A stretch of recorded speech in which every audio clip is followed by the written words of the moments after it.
We're ready to go, Brian. Okay. All right. Well, I'm going to call this meeting to order. Thank you all for joining us this morning for the Oregon State Board of Agriculture meeting. Today is Wednesday, February 2nd, 2022, 2/2/22, which is pretty cool. This is Brian Harper, chair of the board. This meeting is called to order. So I guess we'll begin. I'm going to ask Carla if you'd review some of the housekeeping items for this meeting, please.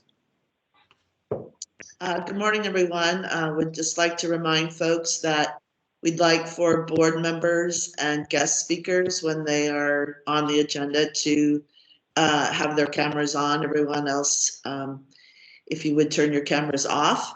We'd also like to remind you to mute your audio on your computer, on your phone. That will help with background noise.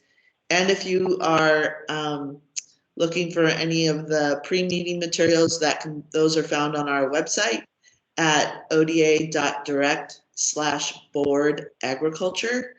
And just again, a reminder, this meeting is being recorded. Excellent. Okay, thank you, Carla. And we'll also we'll do the introductions, and I'll begin, but we'll also have our two new board members, Miguel and Eric, give you guys a little extra time to introduce yourselves, since most of us haven't met you yet. My name is Brian Harper, chair of the board, and I'm a farmer from Junction City. Chad Allen.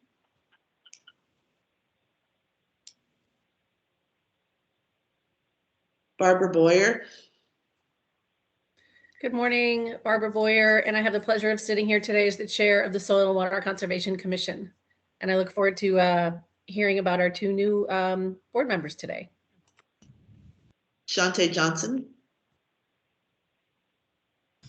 Good morning, everybody. Chante Johnson, mixed vegetable farmer in Corbett, Oregon. Miguel Lopez. Good morning, everyone. Miguel Lopez, vineyard manager. I own my own vineyard management company in the Willamette Valley. Elin Miller. Yes, Elin Miller. I'm a hazelnut grower and wine grape grower in Umpqua. Eric Auram.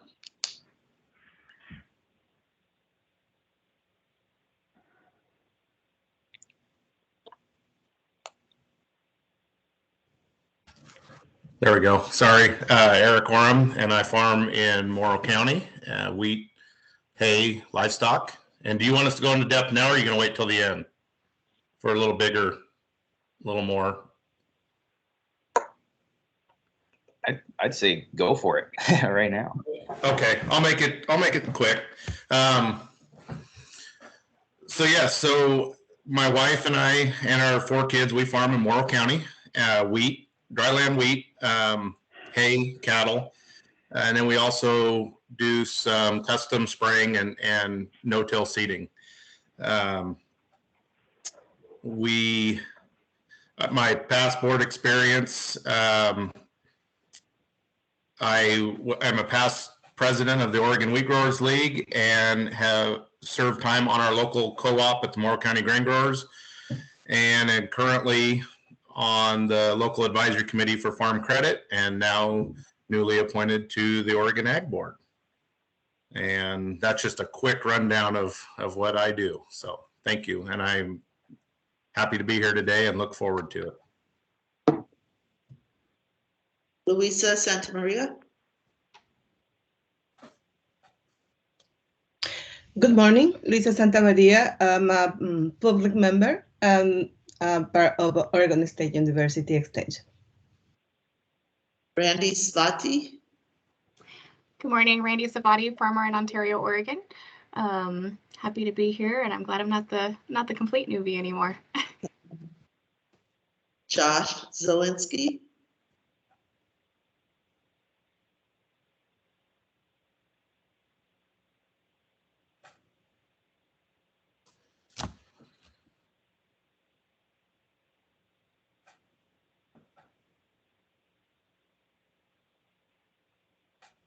Me?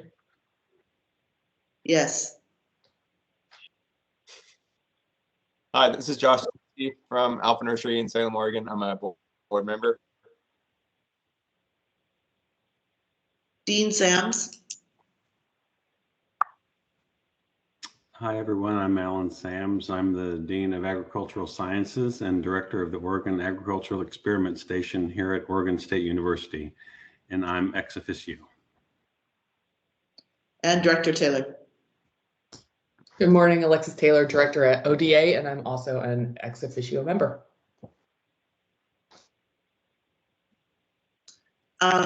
Thank you, everyone. We have 24 people in our meeting this morning. And if you're on the phone or if you have the opportunity to introduce yourself, it looks like we have 2 people on the phone. One ending in 3361. Want to pop on and Good morning, this is Casey. And we have another Good morning, caller this is ending 2511. Hi, Carla. That would be me, Les Ruark, from out amongst the sagebrush of Gillum County, simply as an interested person. Good morning. We'll go through the list here quickly. Chris Fenneman.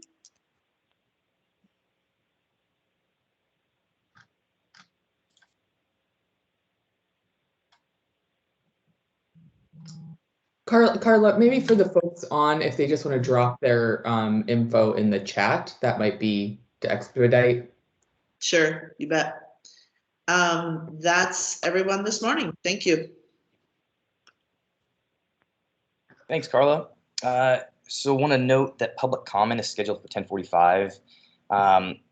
There was no written public comment, but I think we do have one request for verbal today. Is that correct, Carla? Yes, we have one person signed up for comment. Okay, cool. So I guess if anyone else would like to sign up for a verbal comment, if you please, I just request that you use the chat box to sign in, including your name and organization. We can get you on the list. And the meeting is being recorded for, I guess, board members and guests. So when you do begin comments, it'd be great if you'd state your name for the record, so we have that. Now moving on, I guess we'll go. We'll do the approval of minutes. Sure if anybody got a chance to read everything, see if found anything there. If I could get a motion to approve the minutes.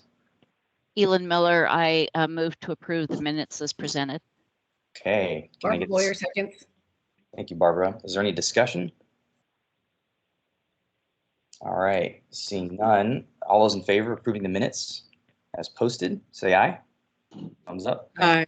Aye. All right. And any opposed, same sign. All right. Minutes are approved. Let's move on to the director's report. So Alexis. All right, good morning, everyone. It's good to see you all again. I think first and foremost, I want to welcome our 2 new board members, Miguel and Eric. We're really excited to have you both on board. And just about the time, typically when we get done with new board appointments, we usually have the next ones I have to start thinking about. And I'm excited that we actually have 2 reappointments coming up for 2022. Both Randy's term, remember she's filling out the end of Grant's term, and Chante are up for, their first term is ending. I asked them both to reapply and they both have agreed. So I will be bringing their names forward to the governor's office for reappointment later this year. Before I jump into some updates that I have, I wanted to first introduce our new soil health specialist. I think there is a lot of interest from the board and from our agricultural stakeholders around obviously climate change, carbon sequestration.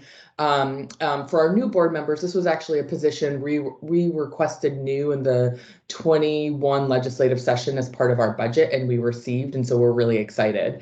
And so you see Dr. Mike I practiced Bazmarowski. Bazmarowski. I practiced it and I had it down, and I froze when time came. So sorry about that, Mike. But if you want to introduce yourself further, I just think the board is really going to be interested in the work that you're going to be doing in this new position. Sure. Thank you, Alexis. So as Alexis mentioned, I'm the new soil health specialist for ODA. I've been working in soils for since 2011, I would say. So I've ranged a lot on soil carbon sequestration. That's been a very primary focus of my work over the last 5-6 years. So I'm really excited to help out on that initiative. But I have worked along the lines with biosolids and other organic amendments. So overall, excited to join on and looking forward to help out. So Mike's been on about, I think, 2 weeks. Does that sound right? Yeah, just over 2 weeks now. So I've been a part of a lot of meetings, meeting a lot of new people, but I'm sure I can handle it. And I'm very happy to get to know everyone and see everything going around the state. I have actually, despite not being working for Oregon, I've actually lived here for the last 2.5 years. My wife does work for ODA, so I'm kind of familiar with the program and familiar with the state. I love the state. Bought a house in the Portland area, so I'm excited to be here. Great. Thank you so much, Mike. Thanks for joining. I appreciate it. So a couple other announcements or things I wanted to make sure I flagged specifically for the board. So in December, the legislature had a special session, and there was a pretty significant drought-related package, which included ODA in part of it. We as an agency received $45 million in general fund, really for 2 programs. The Oregon Disaster Assistance Program, ODAP, which you're going to have a full presentation on here shortly. And that was the majority of the funding. That was $40 million of the 45. But we also received $5 million for additional grasshopper and Mormon cricket suppression efforts. You may recall hearing some last year that during the drought, it was really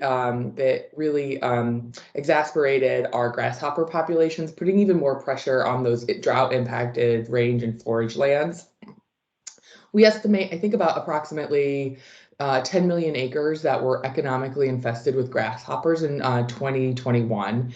And so this new program that the legislature provided funding for has really 2 different aspects of it.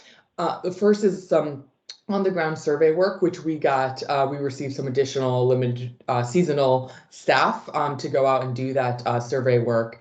And then the second will be providing treatment, and as part of that survey work, we provide treatment recommendations. And then the second component is where the bulk of the funding is going to go is a reimbursement to landowners to actually treat and do some suppression work. It is not necessarily an eradication effort. These are native species, but to try and help suppress the populations, which really grew significantly due in part to the drought. So we're getting that program stood up at the same time and getting that program also staffed. We have a pretty short window of time in the spring where we can do the survey and treatment work. And so that's another big priority for us. One other item I wanted to highlight is we just launched a new website, and it's a roadmap for food and beverage companies in Oregon, and it's in conjunction with the Oregon Harvest for Schools program. This project used some specialty crop block grant funds from I think 2 years ago funding cycle or last year's funding cycle. And really what this website is doing is it's going to provide some resources for our food businesses who really want to grow their market in their businesses or grow into the kind of school purchasing programs that we have. This is really part of our work around expanding the programming we offer on the domestic marketing side that we've been really focused on expanding that work for the past few years. So if you haven't seen the website, we did a release earlier this week on it. It just launched. We can share that again with the board, and I just encourage you to go check it out. I think it is a lot of great content.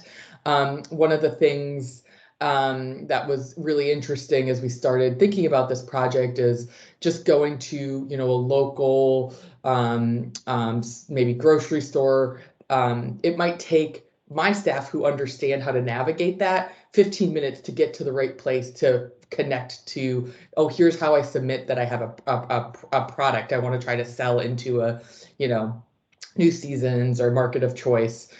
This website links directly to that. So our businesses aren't going to have to spend their time navigating that. And Jess just dropped it in the chat. Thank you, Jess. Also, yesterday we just announced that I wanted to highlight this as well. 18 projects, which were selected for some additional specialty crop block grant money that we received from USDA. These projects are in addition to what we do every year under the specialty crop block grant program, which for our new board members, we get, as a State Department of Agriculture, a block grant of funds every year from USDA to do projects in Oregon to help the specialty crop sector, whether they could be around like food safety, research on new technologies, they could be market projects. So it kind of runs the gamut. We usually get between $1.5 and $2 million every year to do, and then we do a request for projects, and we select them, looking at a diversity of criteria from geographic diversity, project diversity, the sectors that they're working to support. But with COVID and the CARES Act, we got some additional resources. So we got $2.5 million, and those dollars went out to these 18 projects. And I'm really excited about the additional work. They all kind of had a COVID tie, dealing with whether it was market changes or impacts that COVID brought. So excited about those. While I'm talking about granting money, I'm going to stay on that theme here for a minute. Early next week, we are planning to open up the application period for the Oregon Meat Processing and Infrastructure and Capacity Building Grant. So we received $2 million, comes from the legislature last full session in 2021. Folks might remember during the COVID pandemic, we really saw some impacts on our meat supply chain as some of the larger slaughter and processing plants closed down outside of Oregon due to really the number of staff that they were having get sick. And so over the past few years, we've been working really closely with the legislature and really pretty extensive stakeholder list to develop. There's kind of two pieces to this: a state meat inspection program to complement the USDA federal inspection program. But there are some very real hurdles, whether that be to our custom exempt facilities or our small and mid-size USDA facilities today to really expand their capacity. And one of those large hurdles was infrastructure investment needed. So these $2 million, we're doing a request for proposals for projects on that infrastructure side to expand the existing capacity we have here in Oregon. And that'll be announced early next week, and we're really excited to get those dollars out the door. And then I've introduced Mike, but I had one other staff announcement just to make sure the board was aware of. All of you knew Donna Mitch probably quite well. She had been my executive assistant since coming to ODA. She retired at the end of last year, which is very sad for us, but so happy for her and her husband, Glenn. They were really excited. So Carla, just as a FYI, has been helping out in the interim as we are in the process currently of interviewing for her replacement. So just one more thing on Carla's plate. She's been very generous to help out in the interim, and she probably more than anyone is excited for us to get Donna's replacement on. But so just wanted to flag that in this short period of time, if you need anything or need to get on my schedule for any reason, Carla is our point of contact for that. And so, Chair Harper, those were the updates that I had. Excellent. Thank you, Alexis. I guess so we're going to move on now to our Deputy Director for the ODA's Budget and Legislative Update. Good morning, board members, Chair Harper. Lauren Henderson, the Deputy Director with the Oregon Department of Agriculture. I think Director Taylor captured what I'm going to talk about really well. As you can see, we were given lots of resources or projects through either the last legislative session or the one in December. And so much of what we're doing as an agency is really trying to keep up with those projects, but also with the last round of budget cuts, or what we thought we were going to get for budget cuts, for those of you that started with us this time 2 years ago, we were looking at some pretty drastic budget reductions, partly because of the disasters in Oregon and money being used there, but primarily COVID and its effect on the lottery dollars. Well, today, we're just probably couldn't be more 360 degrees from that. We still don't have all the resources we need, but we are full. And when I say full, full in things to do and little capacity. And so as Mike, our new soil health specialist, we are on track to recruit and hire like I've not quite seen before here. And that's taking a lot of time. And a lot of that is because we held positions vacant in every program. They're all critical pieces. We don't have deep benches here. And so we are working to recruit and fill those budgeted slots as fast as we can. I will tell you, the state, our agency is experiencing the labor challenges like all of you are. It is very hard. Our programs in Eastern Oregon compete for that labor, and we're having to do a lot of extra work, use outside resources to make sure that we have enough employees to do the service that we need to do. So I wanted to start there. Our budget grew from the end of session at $143 million, which was the largest at that point in time, to now 180 plus. I never thought I'd see our budget at that. It's primarily due to the $40 million to the disaster program that you will hear about later, and the $5 million that Alexis referred to on the grasshopper side. We do have several grant programs, as Alexis mentioned. Those all brought money with them, and we're working through those. So short on the budget today, we're working to implement everything that was given to us, and then it's time to start thinking about our next budget. And you will be hearing more about that. We will probably have some documents for you to review. It's a little early for that today, but I think it's safe to say our next budget will be somewhat inward focused on the capacity issues I just talked to you about. We have much needs in our IT area. We've always had those. And so data management here is a challenge. Security is a challenge with our IT systems. Plus, I think I've mentioned to the board before, there will be a budget package for the North Valley complex. That is the new building, well, retrofitted building that DAS is working on today. I think it's fair to say the Department of Agriculture is the cornerstone of that building as far as a tenant today. We have several labs going into that building. I saw the drawings. They're pretty state of the art. We will have a very proud lab presence in that building, but it comes with more needed resources. We cannot move in there without some budget enhancement. So you will see likely a very large package to get us in that building. And that would probably be move-in fall of 23 or early of 24. So that's a ways down the road.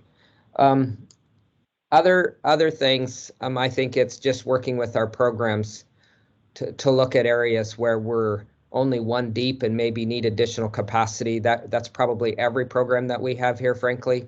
And so we will be vetting that with program directors as they get their lists together. And then when we get a more finalized list, obviously working with our stakeholder groups and the board on input, because that's valuable input on what we're doing there. The last thing I wanted to mention is we did have fee increases scheduled in the last session that we were approved for. We've implemented one, the feeds increase. We have an increase that we're working on for food safety with the stakeholders on that, and then an additional one in our brands program. And both of those are working with stakeholders today to determine what those fees would need to be by rule. So you will hear more about those.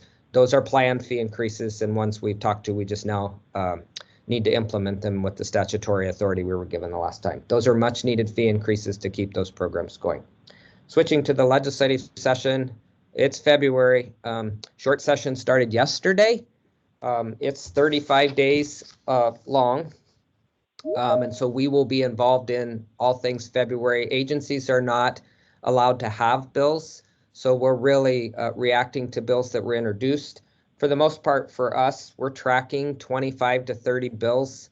I don't think that'll grow a whole lot. Most of our focus, I think, is fair to say, will be around all things cannabis and the challenges that they continue to work on in the cannabis sector, particularly Southern Oregon. We have the hemp part of that. If you'll remember, for the new board members, OLCC has the recreational, and then there's the medical program. I don't know what that looks like today, other than to say I know they are thinking about some moratoriums, particularly on the OLCC side, and I think there are discussions in a bill that would address a moratorium on the hemp side. I think it's too early for me to say what that exactly looks like, because there's been a little bit of confusion on how our program is different than OLCC's. But certainly we're working on that and having discussions. I was on the phone late last night on this, and the representatives who live and work in Southern Oregon obviously are still hearing from their constituents about the illegal presence of cannabis down there. We finished our Operation Table Rock, which was a focused effort down there, and I think the board will hear more about that and how we're doing. But I think it's fair for me to say that we have destroyed crops, we have detained crops, we've served warrants. We're in the process right now of denying licenses for those that met that criteria. That's going through the administrative process. And then we have a short list of folks who are on our visit list for this next season to make sure that they get started off on the right legal foot at the beginning. And we can share more information about that later. But those are good discussions. It's just trying to get everybody thinking about the same way and us implementing the new regulations that were given to us through House Bill 3000. The additional piece to that is criminal background checks. We charged a fee for that, so we will have a budget ask about that related to probably the hemp fees and where they need to be going forward. So that's the budget connection for that, but more to come on that. The legislature, I believe, has money to spend. I'd heard it was about $2 billion. That's a B. And so I know usually when that happens, they look, like I just said, at capacity building in programs and enhancing programs. So you will hear more about that. Whether it relates to us or not, I don't know that yet. There is one bill out there that directly affects us today, and that is adding $1 million to the Wolf Grant program. That is a bill by Representative Levy. I've not heard a whole lot about that, but that bill is out there that we are tracking. Like our program option packages, we're also working on legislative concepts for the next session. I don't have a good feel what those look like yet. For those of you that have been on the board, which is just a few of you, the rest of you are new to this. We look at housekeeping concepts, those that may change a word here and there or make the statute clearer. We always look for those. They don't substantially change any of our programs. They just make them more modern, I guess. And then, of course, we have the substantial program changes that we also look for. So you will be hearing more about those when we figure out what those are ourselves. Those get introduced and finalized, I think, in April. And then our budget would need to go to the governor's office by June. I just will mention one more thing about this whole process is we will have a governor change. And so the agencies will produce agency request budgets, and then that gets produced into a governor's budget by December. And with the governor's change, you have a quick turnaround to maybe flip what that budget looks like for the new governor or not. So this creates a little bit of a dynamic where we kind of work on two different budget philosophies, potentially. Most of the time, it's a plug and play type of thing, but just I'm making you aware of that sometimes focuses get changed on one thing versus the other, but we will be adaptive and work through that. So that's the end of what I had this morning for you. Other than stay tuned, and any of you that want to talk budget in more depth about what's made up in that 183, call me and I can kind of work through the budget 101 for any of you, that's a standing offer. Thank you, Chair. So let's see. I don't know if any of the board members has any questions, but one thing I really want to underscore is as we are going into budget development for the 23-25 biennium is the infrastructure investments that I think we need as an agency. I think about our budget as like an inverted triangle. And when I started 5 years ago, our total budget was about $115 million. Last biennium, it was 145. With the additional 45, it's 190. And so like the top of the triangle has grown, but the infrastructure at the bottom has not. So Lauren mentioned IT, but also, you know, we've requested an internal auditor for many years and many legislative sessions in a row, which we have not gotten. We had a DEI coordinator that we wanted, we had requested, which we did not get in last session. I think some HR investments might need to be made. So that is definitely going to be a priority focus for me, is that infrastructure, obviously the labs move North Valley complex, because we can't continue to grow at the top if that infrastructure that supports all of it doesn't. So I just wanted to kind of put that point from my perspective in the ground. Excellent. Well, thank you, Deputy Director Henderson and Director Taylor. I guess maybe if anybody has any questions, we can keep brief. We're into our hour-long industry panel presentations. So I'm going to say we just roll right into that. I got a question. Chad, okay. I see Chad has a question. All right, Chad. Yeah. Lauren, I guess this has to do with the legislation process coming up here. And I know this is going to be a super hot topic this year, but where's ODA's thought or position on ag overtime?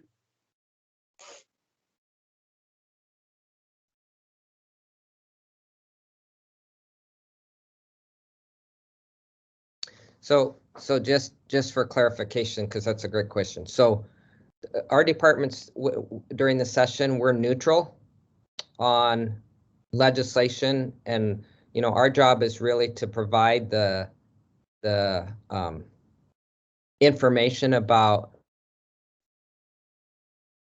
and not necessarily take positions really on any bills unless they're our own.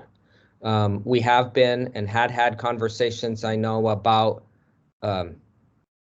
certain sectors, obviously the economic parts and the information that we have about that and what it means to Oregon's economy. That is a place that we have. That is, you know, primarily through the marketing program and what Jess talked about and those kinds of things. But we're there to provide information and fill in the gaps, so to speak, where we can.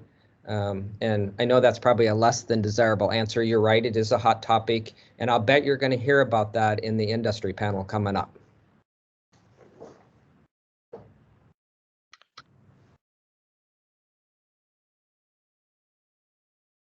Okay. Thank you. All right. Are there any other questions or comments for Director or Deputy Director?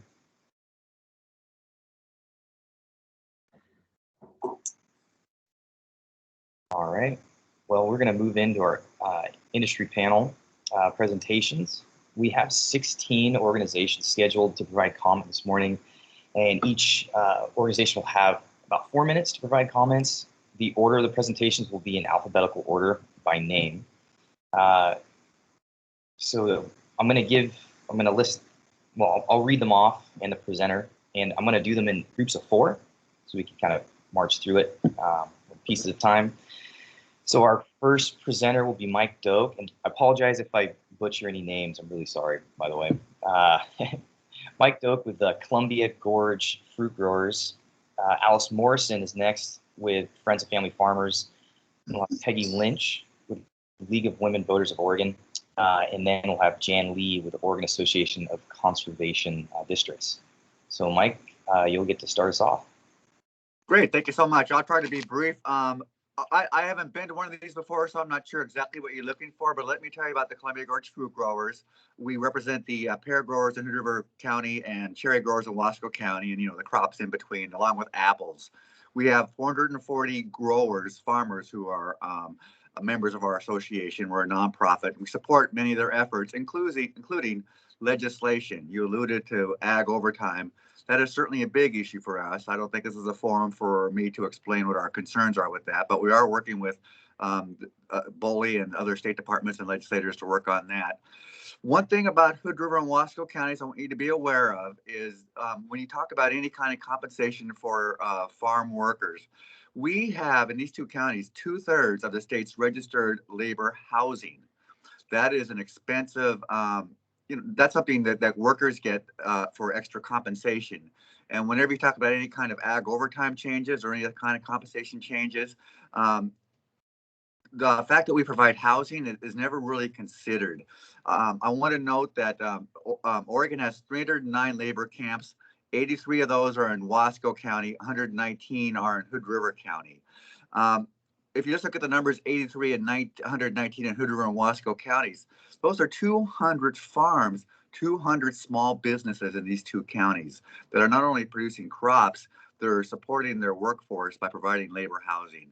And this is a resort area where housing is not really available to most folks. So so when we talk about any kind of ag overtime or any kind of economics of farming, please consider the fact that labor housing is provided by growers.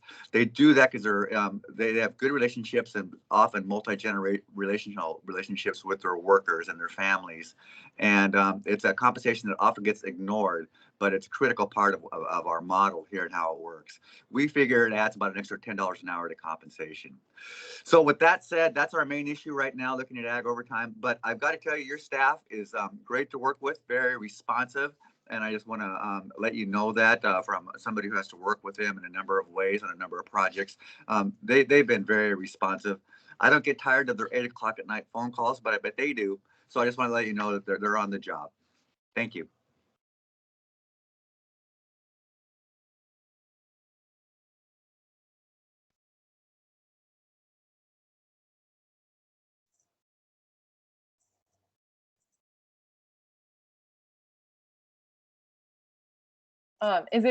I'm sorry, I don't want to speak out of turn, but I think you were muted. Oh, yeah, sorry, Alice. Okay.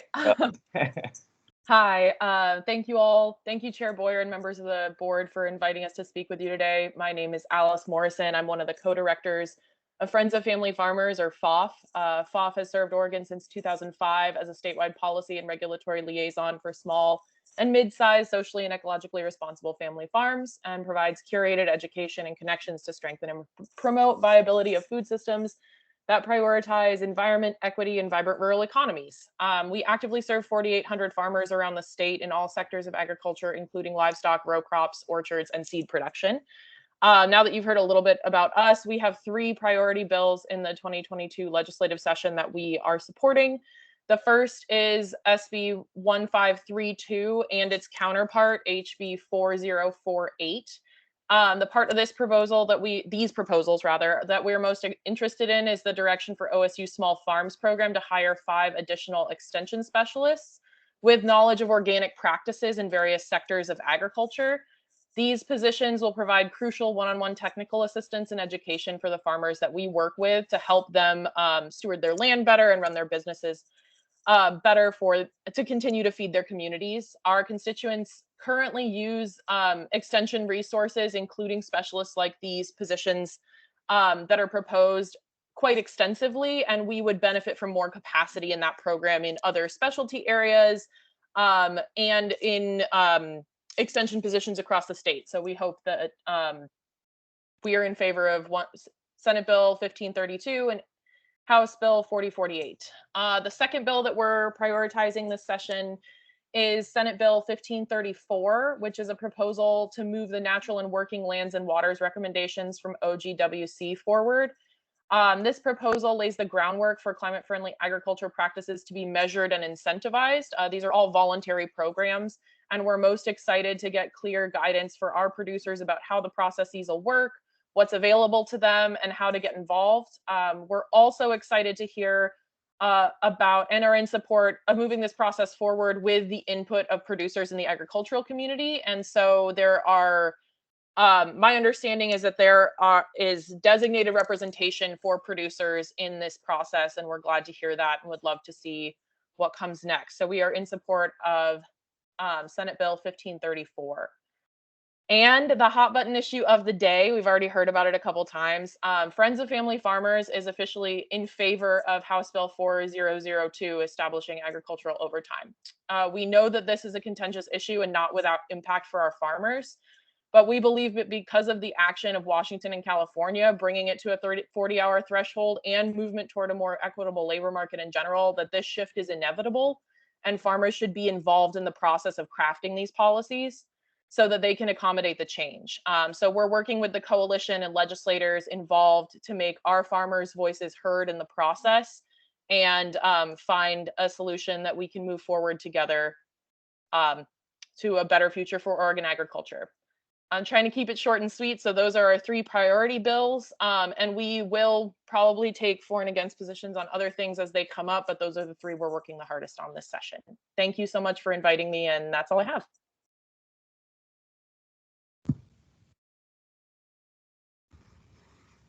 Thank you. Peggy Lynch, League of Women Voters of Oregon. Thank you very much to the board chair and members of the commission for allowing me to participate today. I am the Natural Resources Coordinator for the League of Women Voters. The League has members all over the state, and some are farmers and ranchers and small woodland owners. We appreciate the work of the Department of Ag staff and for your leadership. Our number 1 bill related to your work you just heard about is Senate Bill 1534, the Natural and Working Lands and Waters Bill that is coming from the Oregon Global Warming Commission. The commission has focused on how these lands can both provide a living for Oregonians, which you know about, and sequester carbon. This is a voluntary program, but a very important one. The League members have been working on this bill for the last 2 years, and there are forestry, agricultural, and coastal blue carbon experts. You may note the linkage to our land use program, goals 4 forestry, goals 3 with agriculture, and goal 16 estuarine areas. The agricultural industry knows the effects of our changing climate, and this bill offers an opportunity to help reduce the impacts of greenhouse gases while keeping those lands producing crops to feed the world. Speaking of those effects, we are also engaged in a long conversation around water. If there was something that we could all do today to make it rain, or better yet, snow, I'd plead with us all to do it. Otherwise, we will be suffering from yet another year of severe drought, and that is of importance to every Oregonian. We are also following House Bill 4061 and the bills around illegal cannabis grows. And I heard I bopped in at the end of Lauren's comments. We are especially following this, especially in Southern Oregon, where our Rogue Valley members are suffering from the issues around illegal grows. But it is also moving elsewhere, and we're hoping that the legal hemp grows will not be affected as we work with the illegal systems. Lastly, most of you know that I'm sometimes called the budget lady, because my mentor taught me that policies don't get implemented without the money to make them happen. And I loved hearing Director Taylor at the end as she talked about some of the issues for which the League has advocated in the past. So we will engage in the budget process and are closely watching the 2021 water investment of $258 million for urban and rural Oregonians. Because agriculture is mostly in rural Oregon, and we are watching to be sure that the money we advocated for related to septic systems and wells will get out to the people who need that help. Thanks for listening and for your service, and be happy to answer questions.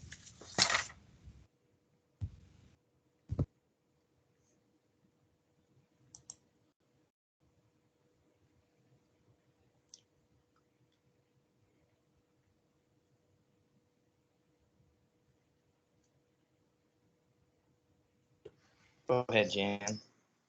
Okay, my name is Jan Lee. I'm the Executive Director of the Oregon Association of Conservation Districts. Everyone in Oregon is in a soil and water conservation district. Most districts are countywide. We have elected officials elected by the public, and districts provide technical services to landowners and managers to carry out conservation projects. In the short session, we're following only 19 bills. 2 of our major bills are House Bill 4060 that would set up a grant office for Oregon to secure federal grants more aggressively, and a $5 million budget ask for the Oregon Agriculture Heritage Program. But our main bill, as others have spoken to, is Senate Bill 1534 on sequestration for natural and working lands projects. So over a period of 2 years, the Oregon Global Warming Commission conducted 2 large surveys of over 737 people, including 461 from ag landowners and managers. Then there were 8 focus groups of close to 100 people.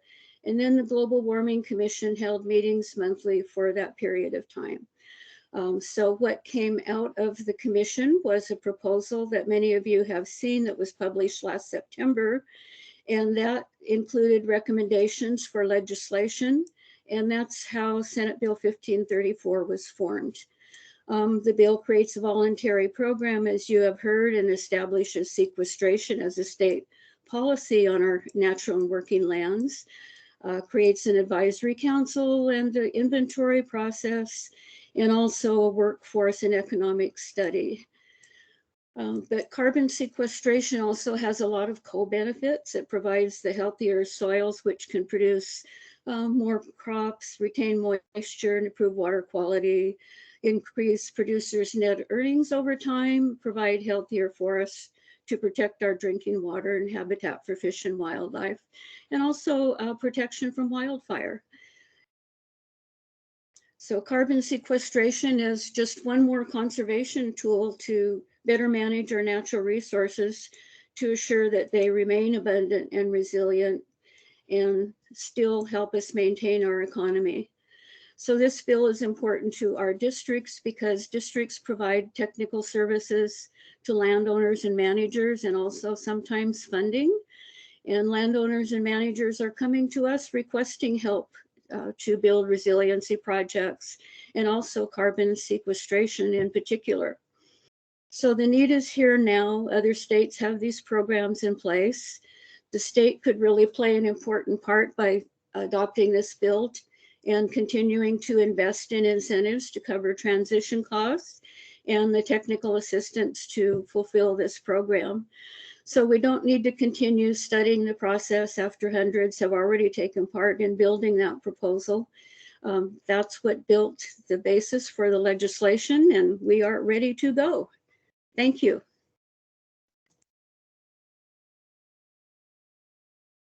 Thank you, Jan. So the next group of speakers will be Jeff Stone with Oregon Association of Nurseries, Rocky Dahlem. He'll be actually 2 associations here, Oregon Cattlemen Association and Oregon Dairy Farmers Association. And then we'll have Marianne Cooper with Oregon Farm Bureau. Good morning, Chair Harper, members of the board.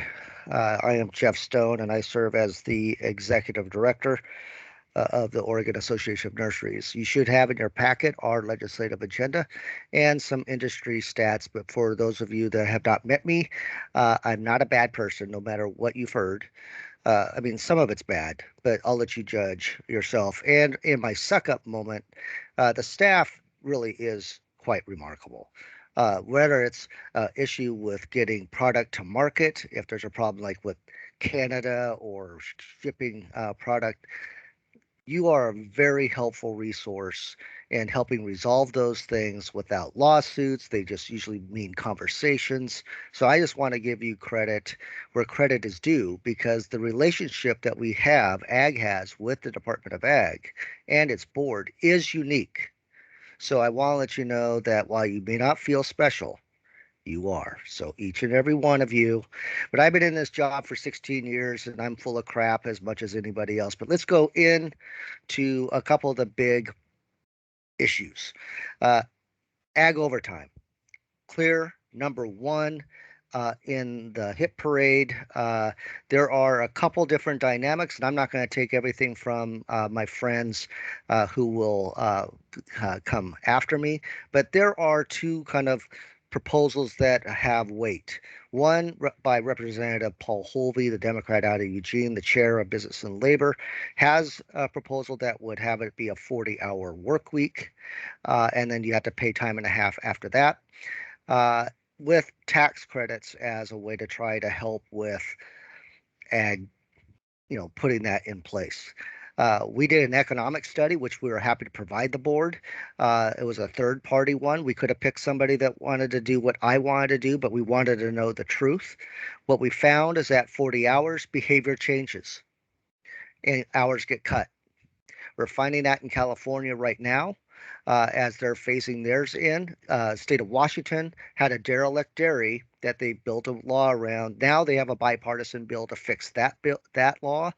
We're probably, our proposal, which is closer to 50-hour trigger for ag overtime, and then you have exemptions for up to 60 hours for seasonality. So think about, we want to try to build, we had a big family meeting with ag and talk about dynamic, talk about this issue. It was very, it's very enlightening, but I am very happy that people came to the table. We wanted to build something so you wouldn't harm a big nursery over a little nursery or vice versa, or have something that would benefit one sector over another. So having a 22-week, up to 60 hours a week seasonal exemption as non-consecutive provides the win-win that we need for both agriculture and the farm worker. It's going to be very busy over the next couple of weeks, but I'll just kind of put my flag there, say that the ag community, there is a coalition, very active, and trying to solve this so we don't have harm come to the farm worker and the farm. Infrastructure, as you heard from some of my prior colleagues, $535 million went to the Water Resources Department to try to help with a variety of their issues. We want to make sure that's spent well. So, okay, oversight.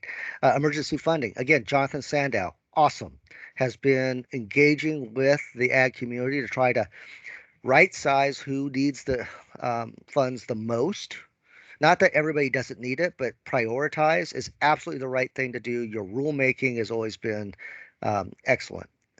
And funding for the nursery program is a priority for us, and also for your overall funding and needs. One last thing on the Global Warming Commission. It's quite different to do a report versus legislation. Now, I don't want to hear about this 2-year process. I just heard it twice, actually, because no one was involved in the ag community in writing the definitions for working lands. Nobody. And so we contacted the Global Warming Commission chair, Kathy McDonald, and said, we don't mind working with you to give you dollars to try to find ways to do sequestration. It was completely absent in the climate protection program, completely absent. And so that calls into question the climate protection programs. Actually, they're all, everything's a nail when you're a hammer, right? So we want to get sequestration in. We want to have a definition of working lands. I'm telling you right now, nobody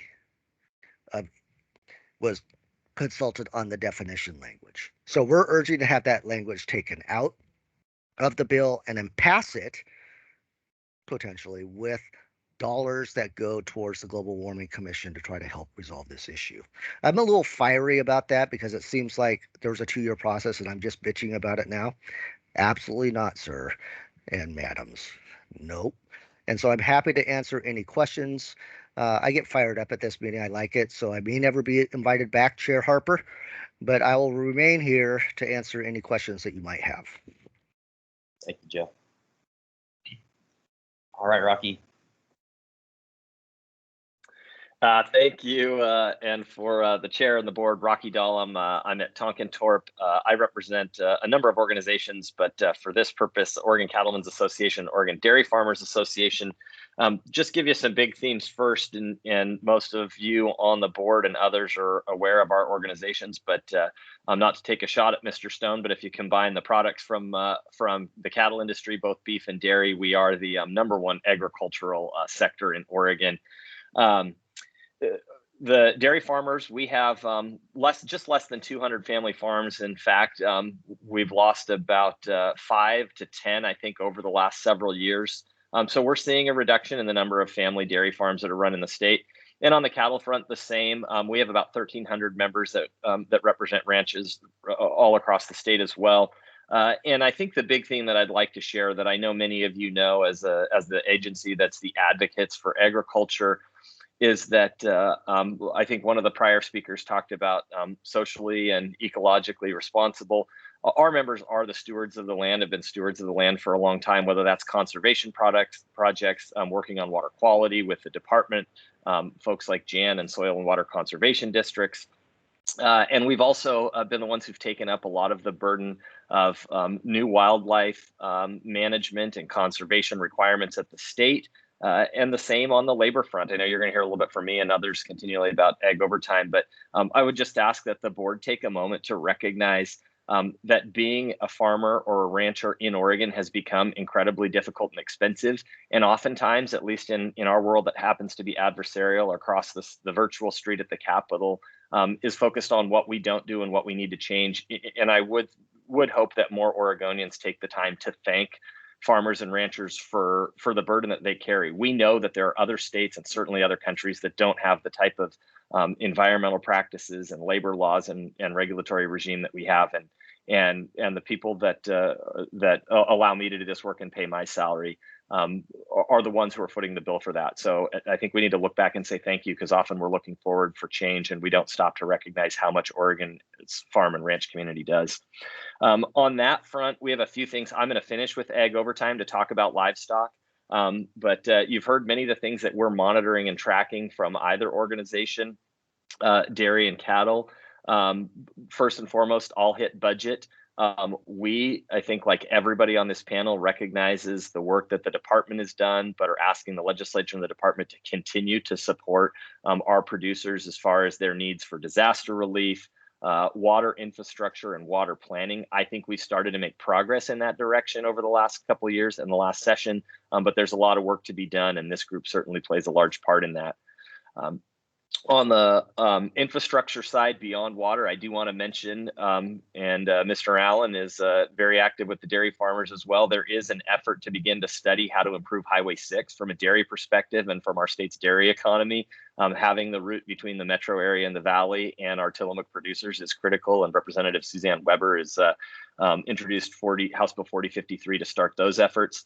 And then something that I think our producers around the state care about, there is, I know you're going to hear a little bit more about predator control districts and allowing our farmers to put their own skin in the game and have the tools to manage some of the predators that we have, whether that's coyotes or other things that can be damaging. We're all hearing about elk. Elk is a big challenge, and I was just over at the coast twice last week, and it's hard not to drive between here and the coast and not see elk standing somewhere in a pasture. You're reading about the hay and feed that our producers are providing to elk and deer free of charge, unfortunately, many times. And then wolf management and compensation, a program that the department manages. Mr. Henderson has been very helpful with us over the past few years, letting us know how that program works. But it's woefully underfunded. By the time we get off this call, there's a decent chance that we get more notification of depredation events that happen around the state. It's almost a weekly basis. The wolf populations are growing, and we need more money to help with producers who are managing those conflicts with wolves to try and avoid depredation, but are also losing animals either through confirmed kills or missing livestock. And that's not just cattle, that's sheep and others. There's been incidents with family and working dogs. And I want to take a note to say that, because you're going to hear, and maybe you do, and I know our legislators certainly hear from the conservation and environmental community, and it goes back to my point about thanking our farmers and ranchers. There is absolutely no reason that we should have conservationists opposing the state coming in and supporting our farmers and ranchers where they're bearing the burden for depredation, whether that's elk, deer, wolf, cougar, etc. And those who've worked so hard for wildlife management and to increase wildlife populations should step up and support the ranchers and farmers who are paying for that. And that House bill, I just lost the number as my that's House Bill 4127 is the Wolf Management and Compensation Fund, and that helps at least some producers on the east side in a growing area around the state. Particularly Josephine or Jackson and Klamath counties are seeing increases.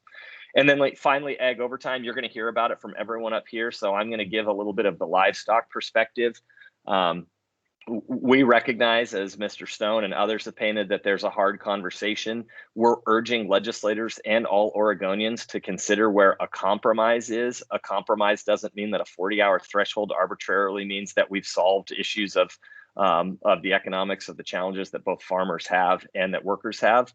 I think the position of both the dairy farmers and the cattlemen is that a 40-hour work week won't just be detrimental to the bottom line of farmers. It's going to unquestionably mean less shifts, less availability of workforce, less money in workers' pockets as people look to mechanize, as shifts change. And what we've talked about quite a bit on the dairy side is there's a high likelihood that people who work at one dairy right now will work at two dairies, and they'll just switch back and forth and won't get the hours that they get. That's going to have economic consequences. That's going to have safety consequences.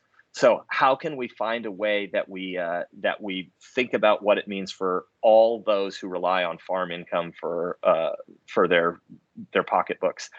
The other component of ag overtime to think about from the livestock perspective, we need flexibility. A number of you have heard me say this many, many times, but if a cherry tree blossoms at 4 a.m, when the sun comes up, people go out and pick cherries. If a calf is born at 4 a.m, you got to go out and calf. And so needing the flexibility and getting the same treatment that other industries that have round-the-clock needs, whether it's elder care workers, firefighters, the livestock industry is different because animals need to be cared for and responded to 24/7, 365 days a year. There's not seasonality for keeping cows and sheep and other animals alive. So consideration for the livestock industry. And then finally, and it should be said, our producers, you're going to hear this from others, you heard it from Mr. Doak, our producers provide a lot of compensation that isn't necessarily accounted for right now. That's insurance, housing. A lot of folks, I've even heard from legislators, understand that, a new farmhouse is built, and the old farmhouse becomes a place where the employees live. Some of that's on book, some of that's off book, and not here to question accounting policies. But if we add costs to farmers, then they have to trim other costs where they can make an income and make up for that lost income. And that could mean lost housing. That could mean loss of insurance benefits. So there's a lot to think through before we simply say that imposing a 40-hour work week it makes sense. And the livestock industry has a lot to lose in that conversation, but is willing to find ways where we have a workable landing spot where the law can change and workers' safety and worker health and well-being can be considered without just arbitrarily saying there's a line in the sand at 40 hours. And other states have done so. That's my brief summary on livestock overtime. We would just ask, as stewards of Oregon's agricultural economy, that you all continue to prioritize the mission of facilitating the work that farmers are doing, helping to promote our products overseas, around the country. We know that the staff does a great job of that. I will say we appreciate that the staff has not just an open door, but an open virtual door, an open Zoom call, and an open phone line for our producers on all of these issues over the past 24 now months that we've all been dealing with the pandemic. So we want to say thanks to the staff for the work that you do, and all of you on the board for your advocacy and for your ear, and hope we've given you something to think about as we've summarized our legislative priorities. So thanks again, and I'm sure we'll see you in 1 or 2 years at a similar panel, maybe in person down in the basement in the ag building soon. So thanks, everybody.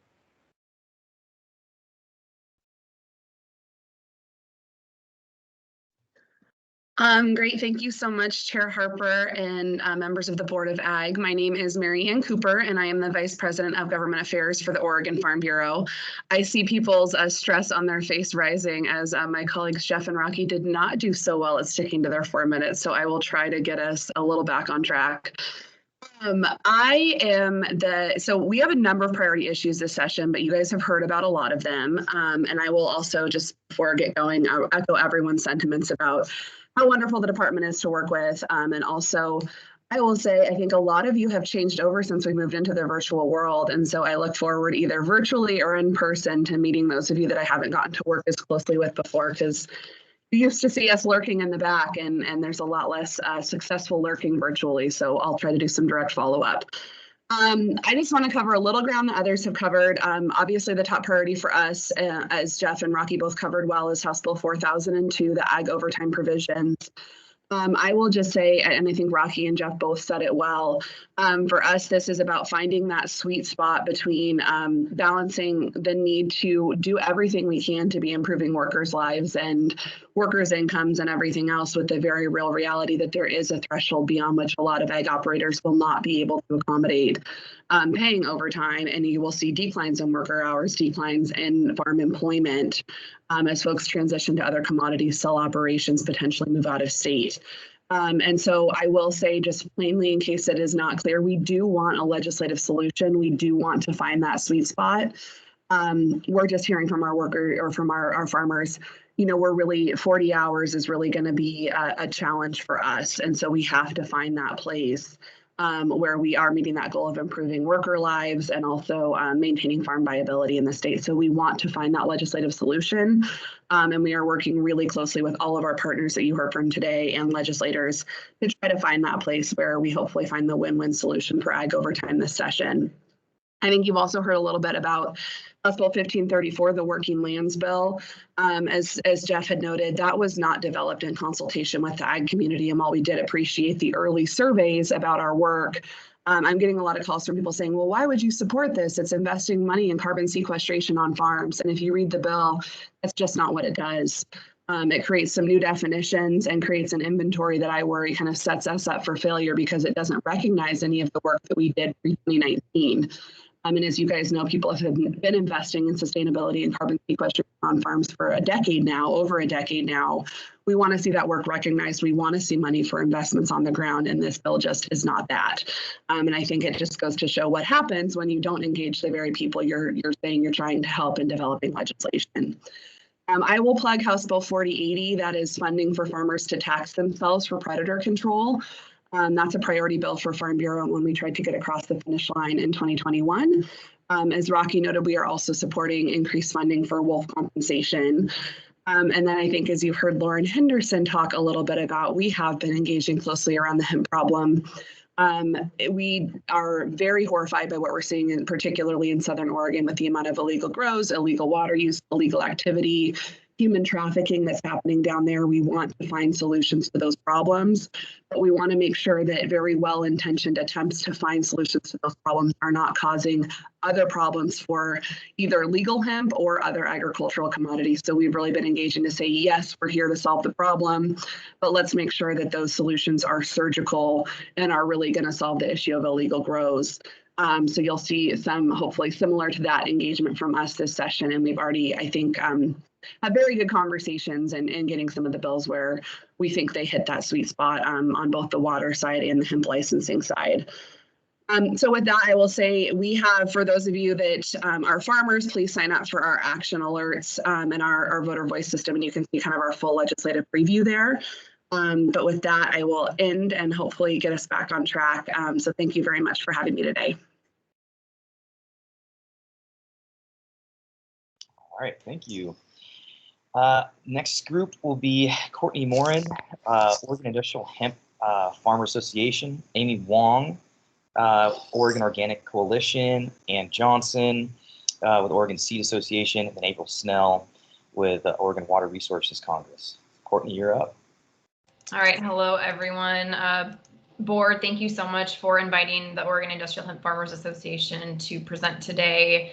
As was mentioned, I'm Courtney Moran. I'm president and lobbyist for the Oregon Industrial Hemp Farmers Association, and I'm an appointed member of the House Bill 3000 Task Force. OHFA has worked on pro-hemp policy in Oregon since 2015, and we work to support good actors, those who are acting in good faith to remain compliant under our ever-changing program, laws, and rules. We do not support bad actors circumventing the hemp program requirements, nor do we support true illegal operators cultivating black market marijuana in circumvention of our state programs.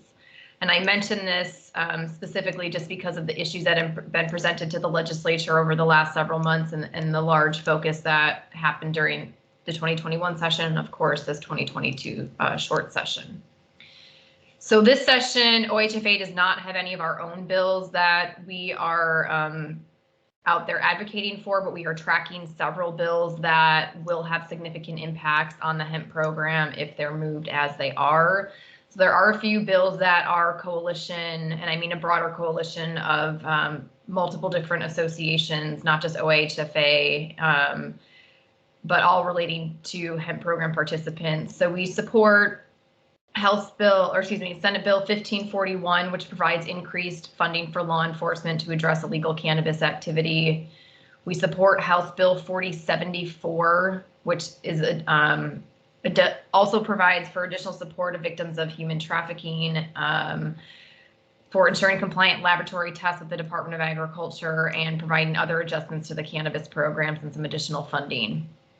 So those are bills that we will be supporting as they move, or if they move through session. We have significant concerns about proposed bills, House Bill 4016 and Senate Bill 1564, as they both provide for a hemp license moratorium. We do not support a hemp license moratorium. Last session, we worked very hard in collaboration with our agencies, law enforcement, and with the legislature on House Bill 3000. And House Bill 3000 was a large cannabis omnibus bill. And in addition to creating the authority for ODA to submit our state plan to USDA, it also increased the regulation, inspections, and enforcement of our Oregon hemp program. And we have seen since passage of House Bill 3000 and it being signed into law in July, incredible implementation of that bill by both ODA and OLCC, and see increased inspections, increased enforcement, and strict adherence to compliance with our program rules. So we are 6.5 months into implementation and it's working, and we are very impressed with ODA's response. We've been in several rulemakings with ODA since passage of House Bill 3000 to implement positive changes to our program and to protect our good actors. And I also just want to note that we have seen a significant decline in the number of acres in the hemp program over the last several years.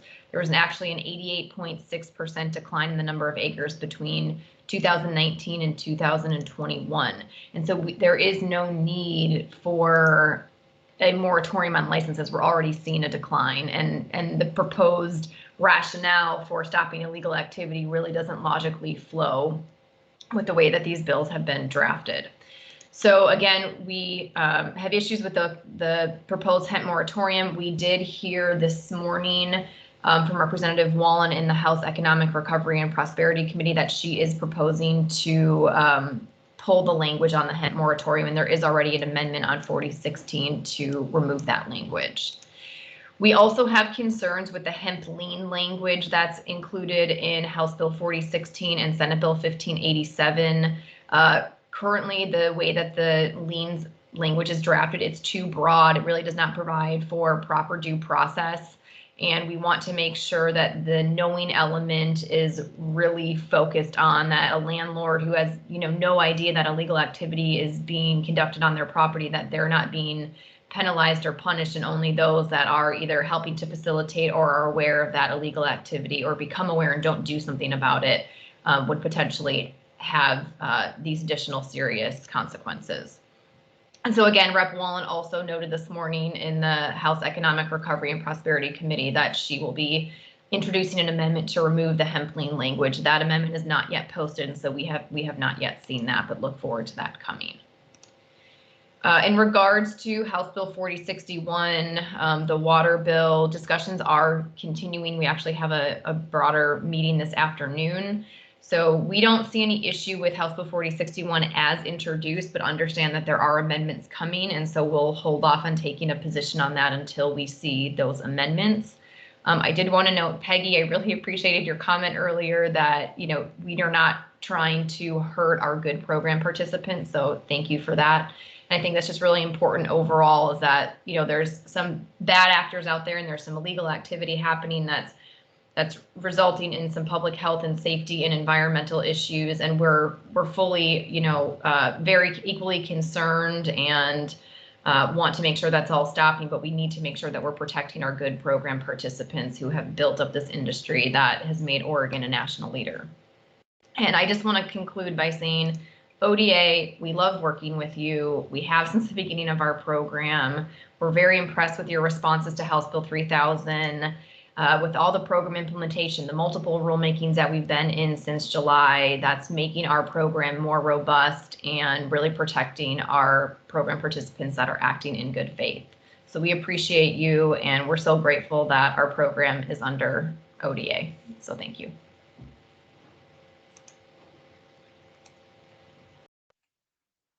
Good morning, Chair Harper and members of the board. Thank you for having me today. My name is Amy Wong, and I am the board chair of the Oregon Organic Coalition, OOC. And I wanted to say it has been wonderful to get to work with the department, not only on organic issues, but also with the meat processing grant fund lead up. And I look forward to seeing how that all plays out. The OOC is a 15-year-old organization founded to advance the development and growth of the organic industry and community in Oregon. We bring together representatives of Oregon-based constituencies, including the organic trade, as well as other stakeholders, to further activities that promote Oregon's organic industry and organic practices. The OOC is working on 2 bills that continue our work from last session. You did hear about them briefly, and I'll go into a little bit more depth. SB 1532 is asking for 5 agricultural extension positions that will focus on organic practices that aid all farmers, certified or not, and it also includes an economic assessment of the organic sector. So there is a -2 amendment on this bill. Originally, as the bill was written, it called for these agricultural extension positions to be called organic. And in the spirit of truly wanting to help all farmers, which has always been the intent, we have amended the name to say agricultural extension positions instead of organic. So you should be seeing that on Thursday at the hearing at 1 p.m. And then HB 4048 is part of proposed emerging sector legislation in the House that will include the exact same economic assessment of the organic industry, but it's also looking at the music industry as well as the blue economy, as in the ocean economy. So previous OOC advocacy has led to 2 existing OSU organic agricultural extension positions that have already helped numerous farmers in Oregon. One is focused on vegetable production and the other on pastures and forages. And we feel that putting additional positions in this vein to help with organic practices could really put Oregon and the Pacific Northwest on the map in terms of multidisciplinary academic and private partnerships for farming for the future. You see what the UC, University of California system, just put forth $1 million for a similar program, and the University of Chico, also in California, is doing the same, and we'd like to see that happen in the Pacific Northwest. The organic community and many others have long known the importance of technical assistance as offered by extension agents, something that this bill directly addresses. There's also an urgency to get technical assistance and applied research for all farmers, especially in light of last year's heat dome heat wave, which as this board very well knows, decimated many ag sectors. Organic practices can lead to greater water retention in soil, something critical during drought, as well as increased resiliency, among other things. In terms of the proposed economic assessment, between 2016 and 2019, the total value of Oregon's organic agricultural products sold increased nearly 30% to $454 million. However, Oregon is falling behind other states and is no longer in the top 10 for organic production, ranking 12th. A comprehensive economic assessment of Oregon's organic sector will help identify our opportunities that highlight the state's competitive advantages and needs for the future, and to help secure additional private investment. Organic agriculture can be used as an effective economic development tool, especially in rural areas, regardless of if farmers choose to certify all or parts of their farms or none at all. The OOC has limited bandwidth, but we are tracking legislation affecting Southern Oregon, an important region for organic. The budget, especially the Oregon Ag Heritage Program, water and wildfire issues, SB 1534, the Working Lands Bill, and HB 4042, farm worker overtime. Thanks so much for having me today.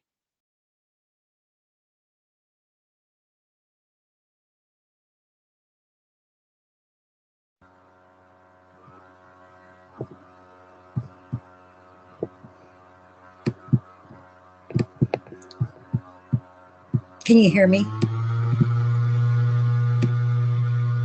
Chair Harpers and members of the board, my name is Ann Johnson, and I am the lobbyist representing the Oregon Seed Association. I want to give you kind of a broad overview of the association since we have not spoke to you before, and we really appreciate being invited to join you today. The Oregon Seed Association is an association that has been active in Oregon for over 50 years. We represent 100 member seed companies that range from small and local companies to international companies. Our member companies ship grass seed to over 70 countries worldwide, making Oregon the world's largest producer of cool climate grass seed, with our companies shipping over 731 million pounds of grass seed in 2021. Oregon seed dealers contribute $30 million in wages each year to Oregon's economy. Currently, we are experiencing a shortage of qualified labor, and it is becoming harder to find labor that can handle the more manual process involved with the exportation of seed. In addition, our grower partners are up against new overtime wage laws if the pending legislation passes this month. This will surely affect a market that already does not set their own market values, but rather are set through supply and demand. In other words, higher costs of business cannot be passed through to consumers like a non-ag business can do. Lastly, we continue to have concerns regarding our supply chain issues that have been brought on even more so by the pandemic. National and international transportation with our ports and rails are the nexus of the seed industry, and we ask that the board continue to work with our state leaders and agencies to keep supply chains open and competitive while helping us compromise on additional costs that would polarize our industry as well as Oregon agriculture in general. Thank you for having me today.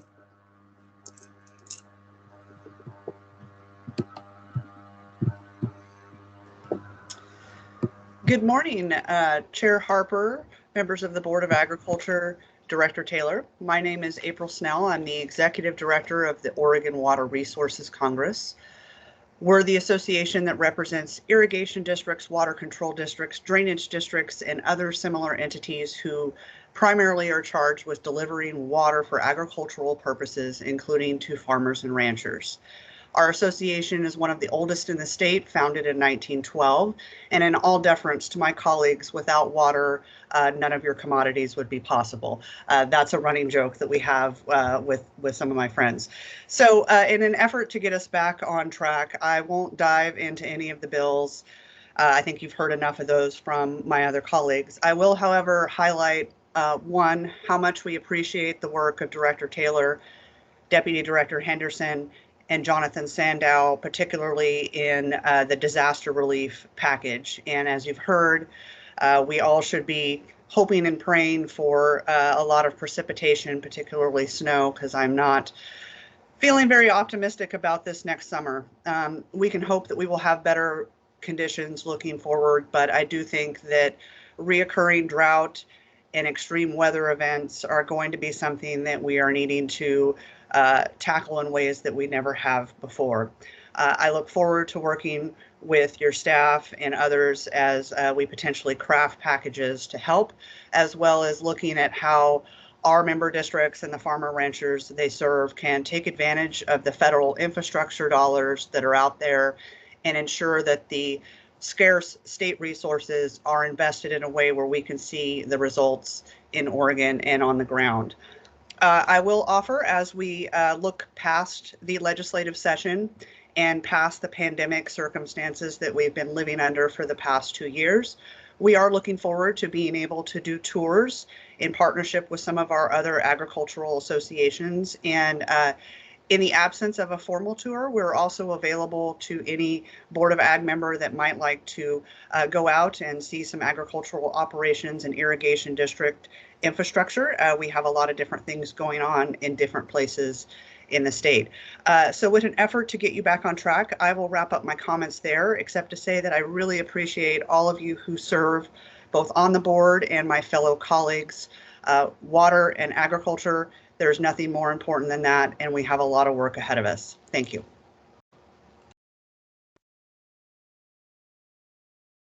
All right, thank you. Our last group of speakers, we're going to start with Amanda Hoy, Oregon Wheat Growers League, Fawn Berry with Oregon Wine Council, Jana McGamey with the Oregon Wine Growers Association, and then Katie Murray with the Oregonians Food Shelter. Okay, well, good morning, Chair Harper and directors. My name is Amanda Hoey. I am the CEO for the Oregon Wheat Growers League. We are a nonprofit trade association that supports our state's grain producers, which are comprised of roughly 2,000 primarily family-owned farms. So our policy agenda is shaped by the complex landscape of issues that are facing our producers, and we're tracking roughly 25 bills in the session that have impact for our producers. And given the time today, I'll just touch on a couple of the priority areas in the state legislative session. The first of those, investment to research. We do support full funding for OSU's statewide program to get them to the necessary current service level funding support. We would have concern with any add-ons until we realize the funding that's necessary for that support for the entirety of the ag industry. So like many of those in ag, our production was decimated by the combination of the extreme drought and heat in 2021. That resulted for us in overall reductions in yields by about 30% on average across the state. So that's a reduction of about 15 million bushels. It's fairly significant. It also impacted our quality.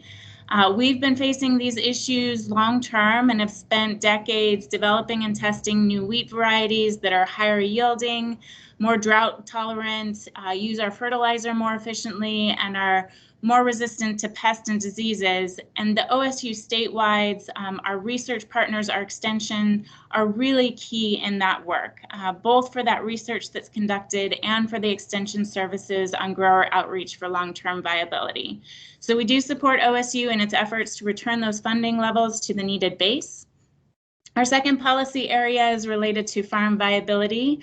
Our Oregon wheat producers are dedicated to that long-term sustainability of our farmland in which we operate and are entrusted to ensure that we have viability of our farm operations and continue to be a reliable supplier of quality wheat to the world.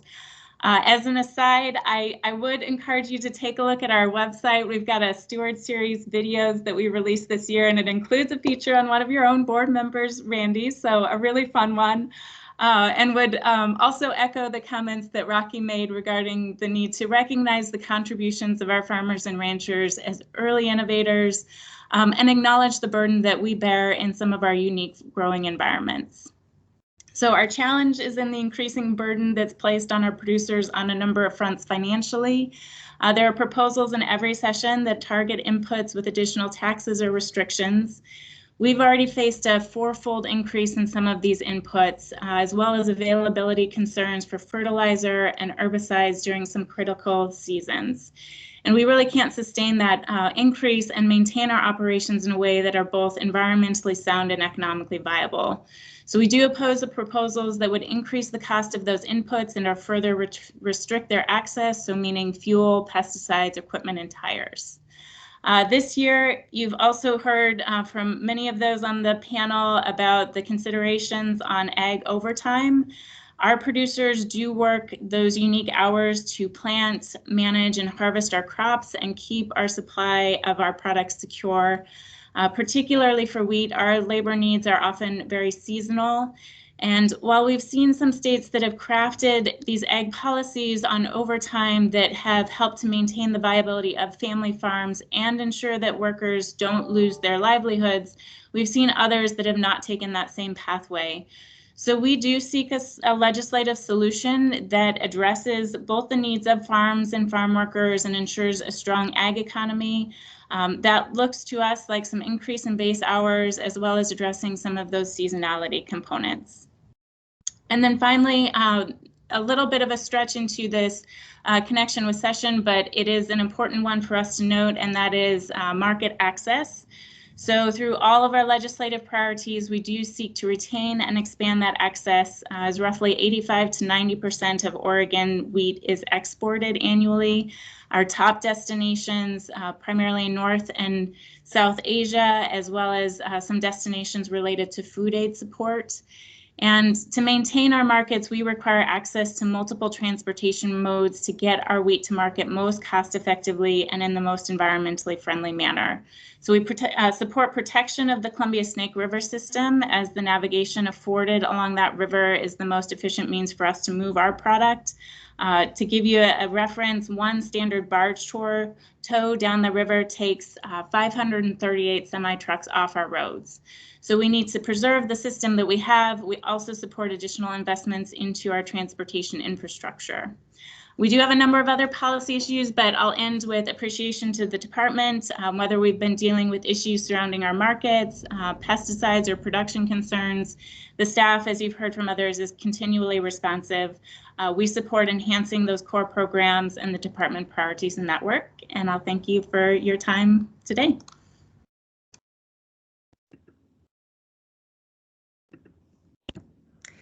Good morning, Chair Harper and members of the board. My name is Jennifer Sitton, and I serve as the Communications Director for the Oregon Wine Council. I know you're expecting to see our Executive Director, Fawn Berry, this morning. Unfortunately, she got pulled away to testify in a legislative hearing and was unable to be here. But I'm very happy to be here to provide an update to you all this morning in her place. So the Oregon Wine Council was formed in 2019 to advocate on behalf of Oregon's wine industry and currently represents over 50% of the Oregon wine grapes grown, produced, and sold. And we appreciate the opportunity this morning to share an update on our legislative priorities. I know you received a written update in your board packet from our team last week, so I'll just briefly touch on a few of the main issues our team is focusing on during the 2022 legislative session, beginning with House Bill 4002, which would require all farm workers to be paid overtime for hours worked over a certain threshold. I know nearly all of us have touched on this issue this morning, but on behalf of the Oregon Wine Council, we know this proposal will have significant impacts on many of our growers and their workers. As you know, wine grapes, like other crops, are extremely seasonal and time sensitive. The growers we represent experience 3 different peak seasons when additional worker hours are required to ensure wine grapes are properly tended to, including time for harvest, canopy management, and pruning. This is why we are encouraging the legislature to consider the seasonality of our crops when considering their ag overtime proposal. However, even with the challenges that this proposal will bring, the Oregon Wine Council is committed to finding a solution that will work for both our wine grape growers and our workers here in Oregon, and look forward to working collaboratively with legislators to reach that consensus during the short session this month. Second, we are actively engaged in Senate Bill 1520, which would bring wine in cans into Oregon's bottle bill, an already complicated transition for producers of wine in cans, made even more complicated when we take into account the new PRO recycling system that the legislature passed last year. The wine industry wants to be sure that we take the time to evaluate the potential impacts of both the new PRO system as well as what bringing wine into the bottle bill would look like before making any permanent decisions on this proposal. So we're working with legislators to find a solution that will allow us to take the time to look at the data before moving forward with the proposal on the bottle bill. Now, finally, but perhaps most importantly, our team at the Oregon Wine Council is keeping a very close eye on the legislative proposals that have been introduced to help address the many illegal cannabis operations in Southern Oregon. We know that these communities that are most impacted need additional funding and resources to address these illegal operations and the impacts they are having on water resources, labor availability, livability, and public safety, let alone the human rights violations and human trafficking we understand are taking place at these illegal operations. Our team is committed to working with other agriculture stakeholders, including legal hemp and marijuana growers, to advocate for legislation that will help with enforcement and help to protect these communities, as well as the impacted wineries and vineyards in these communities.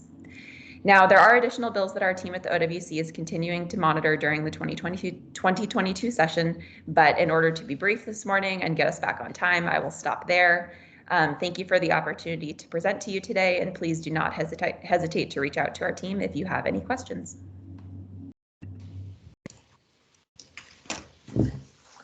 Good morning, Chair Harper and members of the board. My name is Jana McKamey, and I'm the Executive Director of the Oregon Wine Growers Association. The OWA is a statewide advocacy organization for Oregon wineries and growers. We have been advocating for the industry for over 40 years and have hundreds of members in all corners of the state. Just touching briefly on the state of the industry, really the effects of COVID-19 and the fires and smoke in 2020 has had serious impacts for our industry and reduced our economic impact by an estimated 20%. Down to 5.7 billion in Oregon's economy. We're also, as many other sectors noted, facing significant increases in our cost of goods sold and other financial pressures. However, growers are in a better position now to raise prices than they have been for their product due to a shortage of inventory. Since less wine was made in 2020 and smaller harvest in 2021. Consumer demand remains strong for Oregon wine. So it's definitely a mixed picture for our industry. The last couple of years have been a serious struggle. I did want to note one issue that's of concern for us, not in the session, but that is rollout of the disaster relief funding from the Wildfire and Hurricane Indemnity Program through the USDA Farm Services Agency. We're awaiting word on how to access those funds, and that helps.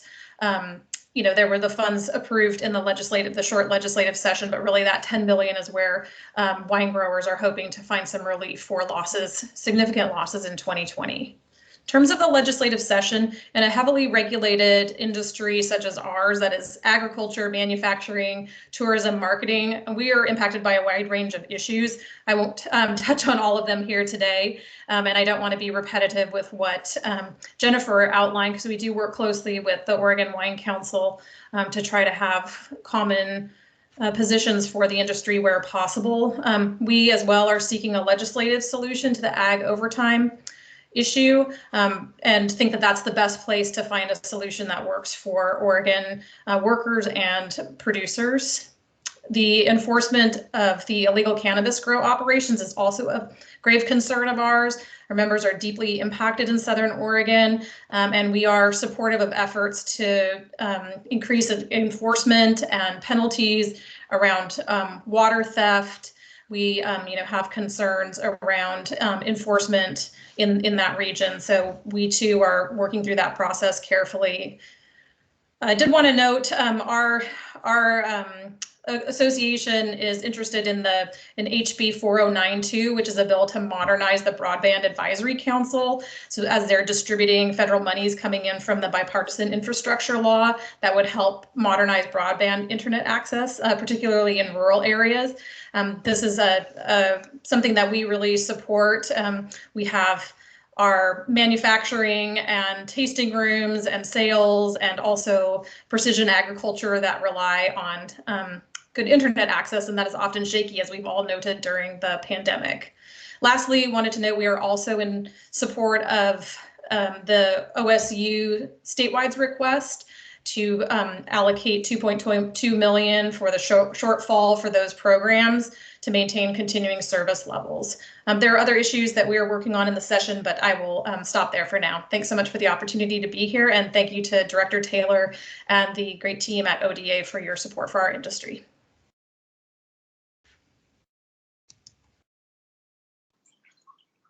All right, everyone, last but not least, thank you for the opportunity to come and talk to your board today. I'll be the caboose. My name is Katie Murray. I'm Executive Director of Oregonians for Food and Shelter. We are a nonprofit trade organization in the state. Our main priority is to really be here to ensure science and evidence-based decision-making around pesticides, fertilizers, and biotechnology. So we're a coalition that is formed around those few issues, which, as we all know, are big issues in this state, and also tools which are critical to sustainably and efficiently producing food and fiber. Our coalition is very broad and incredibly unique. We have members from agriculture, forestry, as well as urban settings.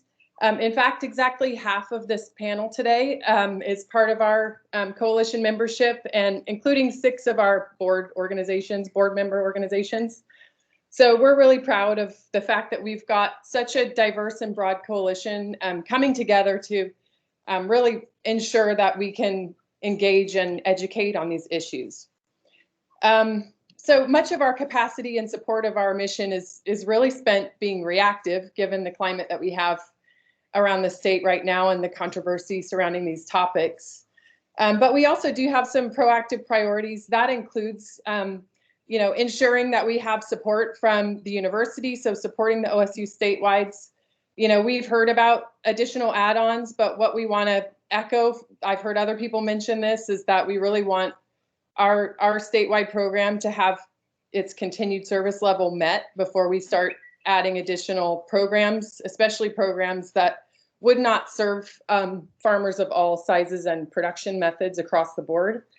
Some other bills that we're tracking and looking at this session, I don't think I've heard anyone mention House Bill 4062, but that is a bill that would actually impact the agency, that would make a change to the agency's ability to issue licenses for pesticide applicators, and allow the agency to be more flexible in the way that you're licensing applicators, for example, meeting certain contexts. So some of our members include wood preservers and golf courses. Those applicators in those settings could be better served by a change to the way that those licenses are issued. You've heard about some of the other big ones. We're part of the coalition working on ag overtime. Also, the private forest accord is going to impact a lot of our members. Many of our members were signatories to that process. We've also been engaging on the governor's environmental justice bill to bring some important feedback on those concepts from the natural resource sectors. And then I just wanted to add before I close that we also have a grassroots program at Oregonians for Food and Shelter, which we're really proud of. And that program is really pushing to increase engagement on these issues, pesticides, fertilizers, biotech, but also more broadly, other issues that impact natural resource sectors. So we're pushing to help support allied groups at the local level who can learn about and speak to these issues and engage in the legislature and regulatory process.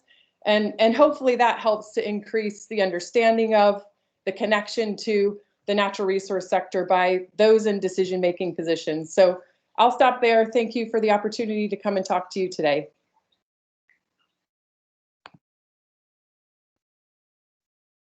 All right, thank you everyone on the industry panel section here for your comments. We basically burned through our break, but I was thinking, we do have just one public comment, and that's a 30-minute segment. So I don't know, Alexis, what you think? Maybe you still want to take that 15-minute break and then continue on, or yeah, I don't know what you're thinking. Well, yeah, Chair Harper, I would suggest, since we probably want to try and keep that public comment at that time. So if we just want to go into ODAP, that public comment, and then we could do a break before we go into the board business component. Yeah, that's perfect. Okay, excellent. All right, well, we have Jonathan Sandow and Alan Hansen for the Oregon Disaster Assistance Program. Thank you, Chairman Harper. I'll start out. I think Jonathan's on the call. I don't see him popping in yet. But my name's Alan Hansen. I joined the department about a month ago. My background is I was general counsel for MAPS Credit Union for a substantial amount of time. And after that, I've been working with financial institutions all over the U.S. to develop high-risk banking programs. And so the department brought me on to help with the ODAP program because a large percentage of this program is helping working with financial institutions to develop programs so that they can distribute funds to the individual farmers and ranchers who can partake in the ODAP program. Is Jonathan back on? Guess not. So Jonathan is the one who created the program, so I was going to let him explain it. But essentially, I'm not sure how much detail you were looking for. But the ODAP program, as you know, the legislature provided $40 million to help farmers and ranchers who were impacted by natural disasters in the year 2021, excuse me. So the way the program works, the eligibility is for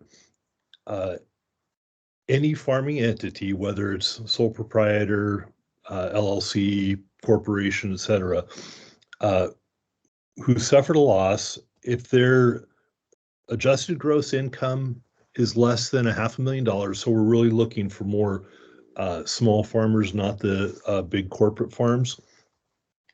If they experienced a loss, and the way we're excuse me. And I'm on. Oh, good. You were prepared, so I'll go ahead and hand it over to you. Yeah. Chair Harper, Director Taylor, members of the board, Jonathan Sandow with Department of Ag. I think my new title here is just kind of chief of mischief management and creating, all sorts of trouble at the agency. So apologies for being late. I was wrapping up a call with some legislators as a short session. So Alan did a great start to kick it off. And I think I'll just take it a step back maybe and explain kind of back in, August, when Secretary Vilsack came out, we had that roundtable out at GNC Farms, gracefully hosted us out there with the governor and Secretary Vilsack, and kind of heard about the challenges with existing federal programs, previous ad hoc disaster programs. And at that time, there was no federal disaster program authorized. And so the governor, talked about doing a commitment to try to see if there were state resources and ability to fill those gaps, to kind of fit in where, the federal programs either fall short or have fallen short in the past. And then she did, and her staff, we participated on a few of them, did some roundtables around the state to just try to get, what's really needed out there, where can we best, utilize and be efficient with state dollars. And so that's where we saw then on December 13th, the second special session, that whole big drought package that came to be was, a lot of those conversations, a lot of those feedback points that she got out of that work and effort. And one of them was Senate Bill 892, which established the Forgivable Disaster Loan Program and administered by ODA. It was subsequently funded with $40 million to do these forgivable disaster loans to farmers and ranchers who have experienced, economic loss in 2021 due to, a combination or, a series of the natural disasters that were pretty present last year. And so that is what we're working through. I think the basic high level overview is,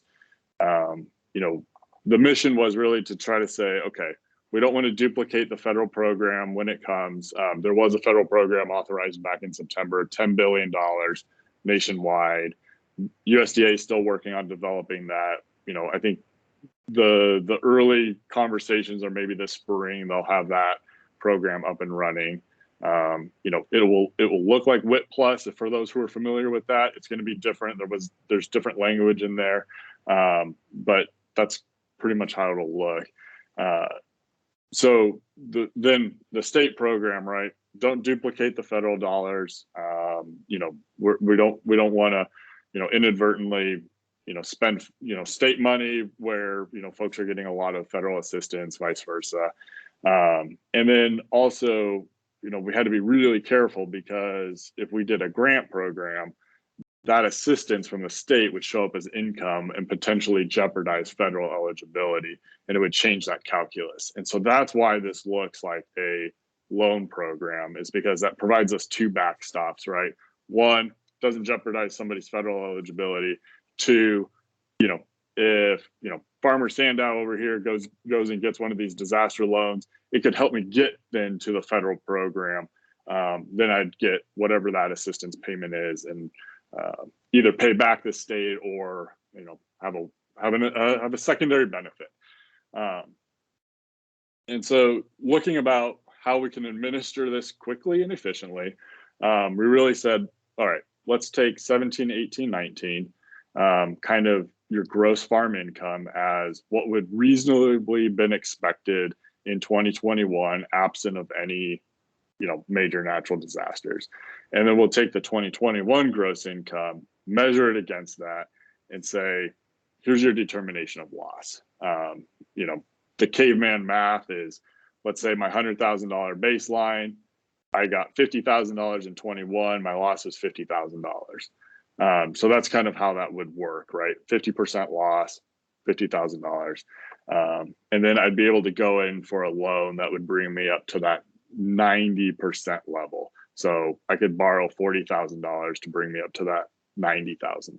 So again, nobody's going to be being profitable and nobody's making whole. But hopefully then that gets folks to enough reasonable expected revenue to get them through this year and next year. And so, and then there's a kind of a different threshold for folks who are, qualify for the USDA historically underserved producers. So veterans, women, BIPOC producers, folks, beginning farmers and ranchers. And then we also have a kind of a subcategory, or not subcategory, a secondary qualification there to say if your gross income is less than 350,000, kind of that smaller operation, the threshold just goes up to the maximum loan you could take is 125,000 or 150,000 if you qualify underneath those two other qualifiers. So that's in broad sweeping kind of the framework of the policy bill and the program that we're working to implement. We've done now, one official rack, lots of public kind of inputs around, the process, the rules that we're going to be doing with the program. And so, we're still working through exactly how it's going to look and be administered. But the other piece that the policy bill allows us to do is to contract with lending institutions. Because I think to both Director Taylor and Deputy Director Henderson's points, ODA doesn't really have built-in capacity to stand up a brand new loan program, let alone lending institution expertise, let alone, all these other criteria that we would have to have on top of it. And so we can then contract with lending institutions. And that's where Alan's been able to step in pretty quick and effectively to try to build those relationships up. We'll enter into contracts with folks, with lenders, hopefully, with statewide presence to get those applications and that funding kind of distributed through those channels. So timeline, I think, is kind of be the next question on everyone's mind. And right now, I think we're still on track to hit that first week of March, application go time for folks because, especially with short session and all the other, things and honestly, the contracting process, it just takes a bit of time to get everything up and running. And then we'll run those applications forward. We're trying to put in some checkpoints in terms of, we don't want to over obligate the funds too quickly. And, if the funds do get over obligated, how do we make sure that we're, delivering the assistance to folks that have been hit the hardest, who potentially demonstrate that largest percentage of loss. And so we're working through how that works with, the prioritization, and Biz Oregon has run a few of these programs in the last year or two. So they've been great to collaborate with, and we've done a lot of lessons learned from their experiences as well. So, the whole goal of this program is to get the money out the door, in a very efficient and justified manner, and just try to be, as smooth as we can in that entire implementation process. So that was kind of a lot high level, overview. I'll pause there just to see, where the questions may come in from, and then it can wrap up and just, maybe put some different points on other topics. So Chante, I think I saw your hand pop up. Yeah, Chante Johnson here. So this is essentially for the disaster relief. It's really like a loan program. Is that what I'm hearing? So it's going to feel like a loan in terms of, let's say I go in for an application, right? And I demonstrate all my, my 17, 18, 19 gross farm income, my 21 income, I'm eligible, I meet all the other criteria, and I get a $50,000 loan. Then if I don't apply for federal assistance or I don't get any federal assistance, that would be forgiven. So then it would come in as a forgivable loan. It would be taxable income. It would show up as that, but hopefully by limiting it to that 90%, it won't put anybody into an unexpected tax bracket, right? It would still be within what you would have reasonably expected to pay in taxes. But it would be considered taxable income as a forgivable, disaster payment. The other formula is, let's say then I go to FSA, I do my application, right? The lengthy process of getting their funding, and they look commodity by commodity, market value, loss, they take in a lot more information than just farm income. And let's say then I get potentially a more substantial check than that. And then the process would be, I would take for horrible examples, but let's say I get $100,000 from FSA, right? I would add that then to my 21 income, rerun that formula to see, okay, did that take me above my 90%, or do I get to, and then what do I owe back? Or did that not even get me to my 90%, and maybe I get to retain, the full loan and it's forgiven. And so that forgiveness determination would live in that kind of, factor of, did I get a lot more from the federal government, therefore I need to pay this back, or, where does it go? So hopefully, though, the theory is that if you did get enough back from the federal government, right, to cover that, I would be able to pay that $50,000 loan back. It certainly helped me get to the point that the federal government got my assistance. So out of my $100,000 payment from the federal government, I repaid this loan of $50,000, and then the remaining $50,000 then is what I would keep operating off of. Let me throw in some additional information. So we're going through the financial institutions and calling it a forgivable loan, but it's not going to be a traditional loan where you have to do a credit check. It's not the traditional underwriting. It's looking at the eligibility criteria.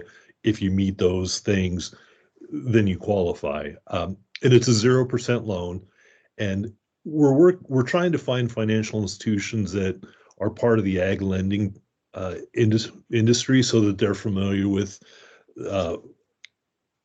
working with farmers. And so any financial institution who wants to participate in the program, we're going to make it available to them.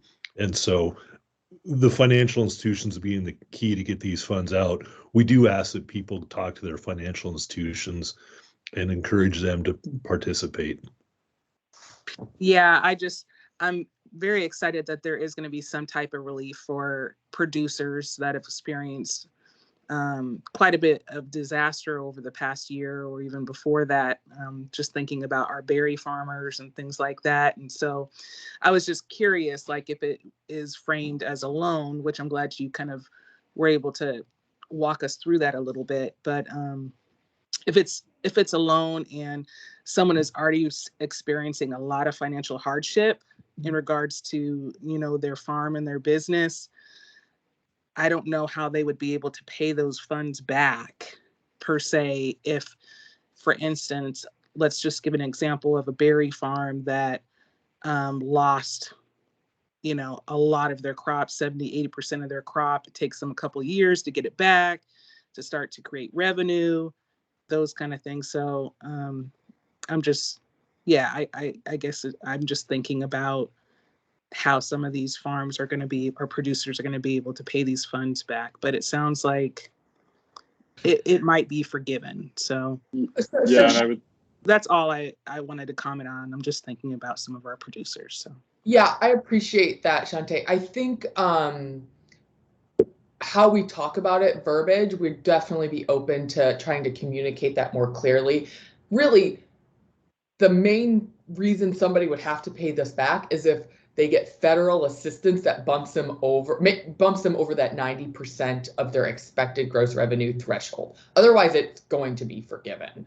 And so I think how we talk about that's going to be really important. And so we would definitely love any input that any board member has on how we make sure that's clear to producers, so someone doesn't say, oh, well, there's no way I can pay that back, so I'm not even going to try and access those funds, because the intent is if there isn't other assistance out there, that they are not going to be needed to be paid back. Yeah, no, and that's, yeah, and to, I think to your point, Chante, that it's a grant program that we're calling a loan program to have a backstop. And so it is a little wonky. I'll fully admit that and own that. But hopefully, you know, we will meet the purpose and the intent of it all too. I will say that I think, you know, I don't know much of the details of it, but the legislature also did move it, if my memory serves me, about 1.5 million to a coalition of nonprofits to do just straight up grants to producers who, you know, may not even qualify for this program for whatever their circumstances are. And so there is even kind of a third, if you will, program out there to help capture even maybe activity that's not inside of this program and then inside of the federal program. So, you know, once we get more information on that, we'll certainly share it with the same, you know, folks we've been communicating with. So, and then Elin, I think I saw your hand up. Yeah, thanks. Jonathan, this is very complex and great job, you and your team, to try to figure this out. Couple questions though. You said this is somewhat like WIP Plus, but it is like WIP Plus, except you don't have to end up committing to have crop insurance. Is that correct? So I would say, yeah, the pending federal program is like WIP Plus. And that the federal program that's going to come online still has that crop insurance requirement. The state program is not like WIP Plus. It's more like PPP or, you know, something like that. So yeah, the new USDA program is going to look and feel like WIP Plus with some changes, and it's still going to have that. The crop insurance requirement will be there. Okay, I had misunderstood. I thought you meant our program was, I said, we're not going to be requiring those things. So excellent. Okay. The second part of that is in the 17, 18, and 19 years, if there was a disaster that was declared a disaster in one of those years, would you consider another year in that calculation? And I'm thinking Snowmageddon for hazelnuts, honestly, for 2019. So I think the way that the policy bill is written would be no, that we would have to just take 17, 18, 19. We have flexibility if you don't have a 17, 18, or 19 because you might not have been in business or, you know, those types of things. I think the secondary thought, just quick thinking though, is to say, you know, if you had gotten federal payments for those disasters already, and I get like there might not have been a payout for the depression of yield, but maybe on the TAP program, things like that, that would still be captured in that gross income, you know, category. But you're right. I mean, and I'll say, I mean, this is not going to be a perfect program, right? This is not going to take every nuance into effect. This is really just to try to say, look, like, you know, folks who had significant revenue loss, you know, in 21, we're going to get you to the federal program or extend for the first time ever a state level disaster payment. So, but good question. Right. Thank you. And I think calling it PPP like, I think really helps because a lot of us definitely did PPP. And I think Eric had mentioned that in the chat, so I'll just echo that. Yeah, hopefully by calling it the Oregon Disaster Assistance Program, right? We don't have the loan name in there, but it certainly is yeah. I also don't want to, you know, blow right past the fact that it is going to feel and look like a loan to folks until it is forgiven. But yeah, Brian Harper here. I actually had a comment. You know, like Elon, I was part of some of that Snowmageddon and whatnot, and there's all kinds of programs that came out that were rolled out, but there's a lot of missing information, so it was pretty confusing, and there's a lot of backlog. A lot of hazelnut farmers weren't with FSA, so there's a huge backlog of getting farmers in. One of my really good friends, neighbors just down the road from me, had started farming, I don't know, I guess by the time that had occurred, he rents every acre, but he hadn't been farming for very long, first generation farmer, so maybe 2-3 years in. And with these FSA programs, he didn't qualify for some of them because of the time he'd been farming, even though he had massive loss over about 300 acres.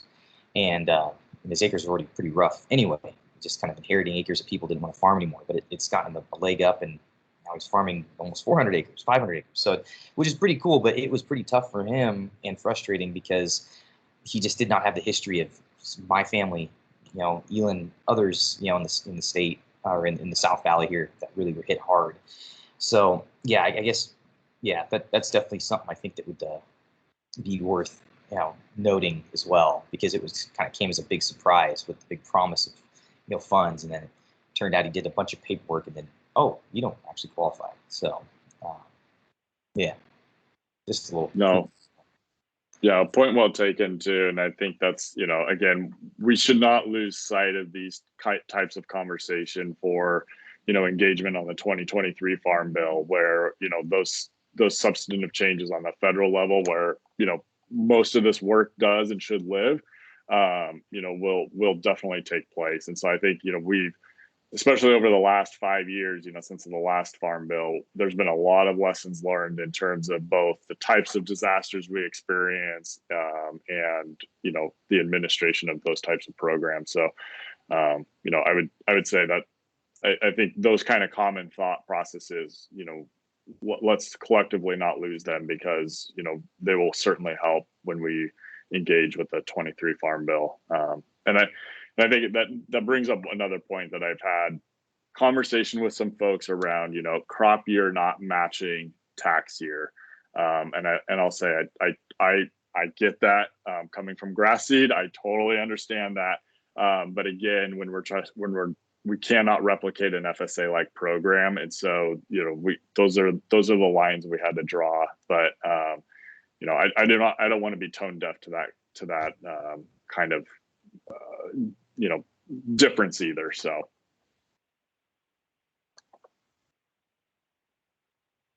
Deputy Director Henderson, is your hand up?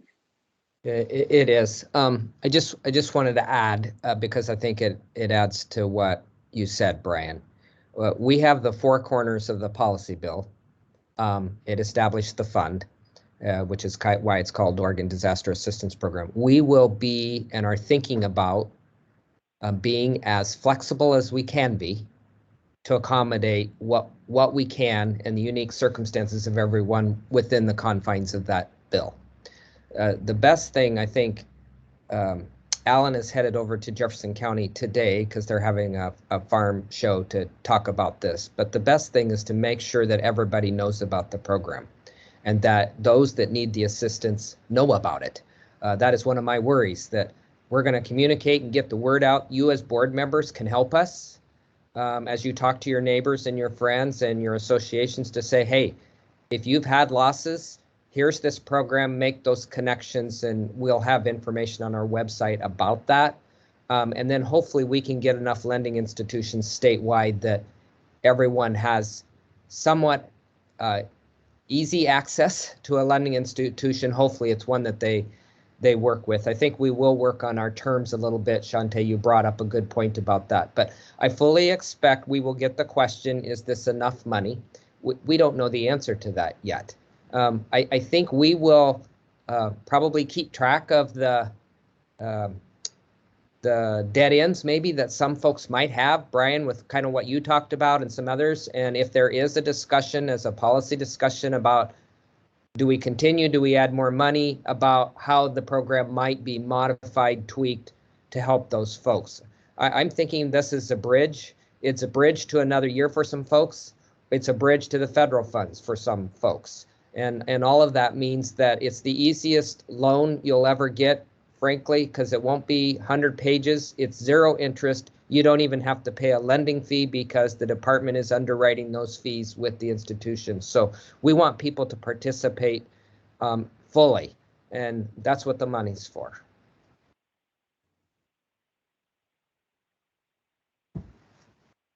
Barbara. Good morning. I had a nice long conversation with Lauren, I think earlier this week on this program. But one of the points, Lauren, that I did ask you in our phone call was, so say the loan is to be paid back. Can you speak to what that looks like, the payback, and where that money actually lands, please? Yeah, I'll let Jonathan do that, and Alan, because they've thought through this before. Yeah, so I think in terms of the payback period, hopefully once that determination is made, I think in our timeline mapping, and again, this is really dependent on the federal government and when they get their programs up too, but an ideal implementation, recognizing that businesses might have tax documents not finalized until October 15th. And so potentially after that till maybe the end of the year, we'll give that kind of forgiveness determination window. And then the policy bill lays out that essentially folks would have 6 months to repay that loan. Again, the idea being it's only being repaid if you've gotten federal assistance that would essentially cover plus more of that. And so that 6 month repayment window, the monies then that are paid back goes right back into this fund. Then that by definition of the bill would be returned to the general fund exactly where they came from. And so we would not have essentially a living account with those monies in it. It would be returned at the end of the biennium. So June 30th of 2023 is when those monies get back. And then because they are public dollars, should anybody be found in a delinquent scenario, that would get referred then to the Department of Revenue for their collections unit. But that would be if an account went into that delinquent status. So.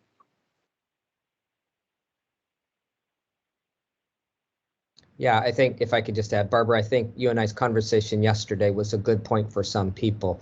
The payback, no one, if you're paying back the funds, no one is having to then dip deeper into their own pocket, so to speak, because if they're paying it back, that means they got made whole through those federal funds and they're just trading, right? And giving back the state money because they were able to get money. So no one should have to be in a deficit situation more than they started with. Because of that. And it's actually a good thing, really, if you're paying back the funds, that means you were able to take advantage of the federal program and in some cases maybe end up in a better place. We don't know that, but I think for some people that could be the case. So yeah, and I think to also put another point for folks like Chad and some of the other maybe livestock folks too is that we're looking at the federal payments underneath that new disaster program they're going to stand up. So this won't incorporate, any of the other USDA payments that you necessarily get. It's just going to be underneath that disaster program. So, please, if you're going to go get a loan, but don't be worried about getting NRCS payments, other, forage payments, milk payment, anything else like that. That's not going to be part of that factoring. It's really just the disaster payments, which now includes a livestock provision underneath the last CR language. No idea how USDA is going to necessarily implement that, but there is a different livestock provision underneath that WIP Plus program. So how it all works, kind of wait to see, but just wanted to make sure we emphasize that too. So, Jonathan, I have a quick question. Brian Harper here. Is it safe to assume, or maybe it's been answered, or could be a no-brainer, this program will be basically available going forward in case something like this happens again? Or is this basically for this situation we're in now? So it is it's for this situation that we're in now. This is the policy sunsets next year, the fund sunsets and has to be returned at the end of the biennium. So, got it. I mean, I think Brian, Lauren, again, it's worth saying we've never done this before. Not only we as an agency, but the state really hasn't done this. We're the can-do agency. You all know that. We are going to give this 200% with Alan's help. But if it was a desire, and I think I'm safe to say this, Director Taylor, for this to be an ongoing forever thing, we would have to have a pretty serious conversation about, are we really the right agency to do this ongoing? But we're going to do it, and it's an important effort. Our staff are working really, really hard on everything. If you all have suggestions about, have you thought of this, don't be shy. Bring them to Jonathan and Alan, because it'll all make the program better and easier for people to access.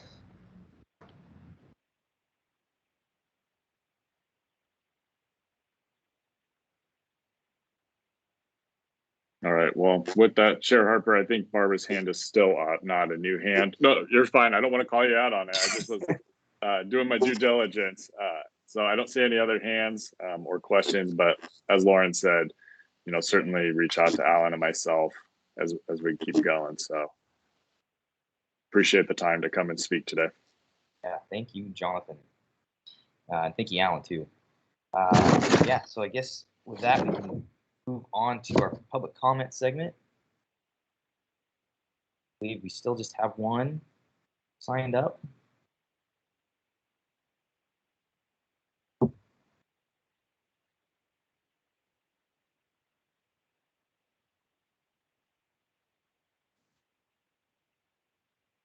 Yes, I didn't see any others in the chat, so I think we're ready to start with Mary Ann Cooper with the Farm Bureau. Thank you, Chair Harper and members of the board. And I apologize for my video looking a little different. My other computer just decided to not see the internet anymore, so I'm in a bit of a different angle on a different computer. I just wanted to comment on the resolutions that you all have before you. There's a number of those that are tackling pretty weighty concepts, and because of the legislative session and all of the different directions that our organization is being pulled right now, we did not have the time to get official comments into the record. But I think there's a number of those that, nothing problematic in them as written, but I think there's a number of them that are just based on current issues that are still really important, especially for OSU, particularly the OSU ODA, the water quality ones, as you guys are heading into renewing your memorandum of agreement with the Department of Environmental Quality. I think that's providing really useful guidance to how that work should occur. And would just, and I think this will be the case, hope for additional stakeholder opportunities before you finalize those, and especially if there's any changes proposed. Because I do think a lot of them are still really relevant to work that's occurring today. Also, we talked a little bit about the Working Lands Bill as it relates to the climate change amendment, or the climate change and climate position of the department. I think that had really important considerations for kind of the economic costs, the need to have things work and recognize the diversity of Oregon agricultural production. So I just think there's still a lot of really valuable pieces in those, and I'm going to encourage additional comment before you make any changes, but also wanted to explain if others were in the same boat as us and didn't get commented, it's not that we don't think they have value and current utility to issues before you all.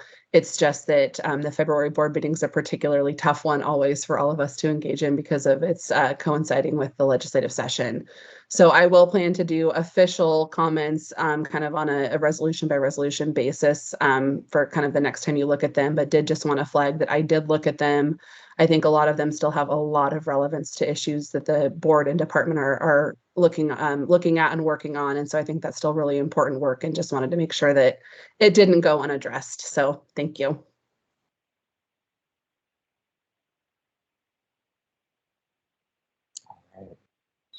Excellent. Thank you, Marianne. So I guess we're planning to do a break here now. We got a little extra time. We're scheduled for 11:15 for board business. So, I mean, unless people just want to keep rolling through, we could take that break. We could start up again at 11:15, or just take 15 minutes and then start up whenever you'd like. So, I guess unless there's an opinion from the board, we could go ahead and get that break in, and then we can start up. I guess just do 15 minutes, and then we'll kick back up again. Okay, Excellent. thank you. 15's good. Thank you. All right. So I'm at 11:05. We will reconvene. 11:05. All right.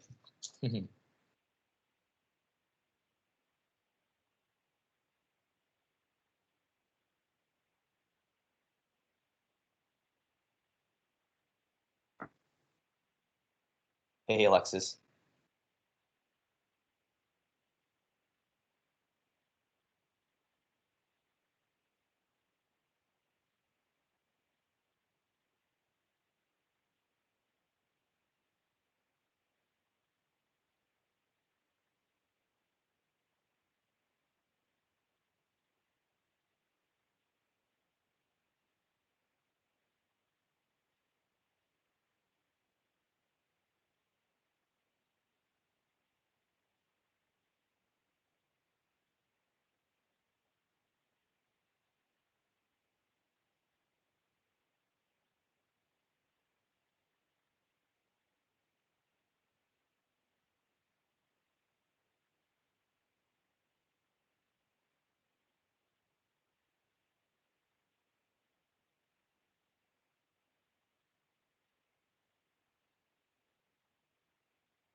Hello.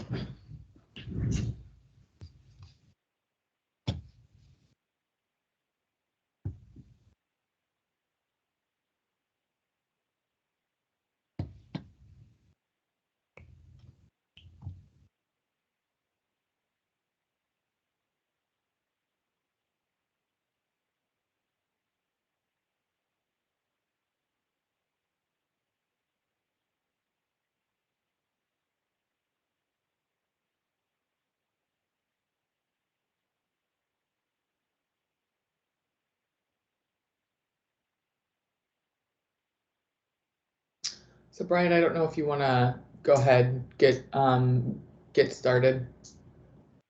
Absolutely. Okay, so before we are just a hair ahead of schedule, before we get into board business, I did want to recognize Dean Alan Sams. He will be leaving us here, I guess, by the end of the month. Actually, end of February. Yeah, this month. Yeah, this February. Boy. Dean Sams, you've received an opportunity with Texas A&M, which is pretty exciting. It's where you came from, Texas A&M, to come to Oregon State. And it's been awesome getting to work with you. And the only, I guess, regret I have is that, the pandemic got in the way. Didn't get to spend a whole heck of a lot of time with each other over the last couple of years. But want to give you the floor, and if you wanted to say anything, you're more than welcome to. Yeah, thanks, Chair Brian. I'm glad to get at least one last chance to see everybody, at least virtually. We have worked together virtually, but also in person several times before the pandemic.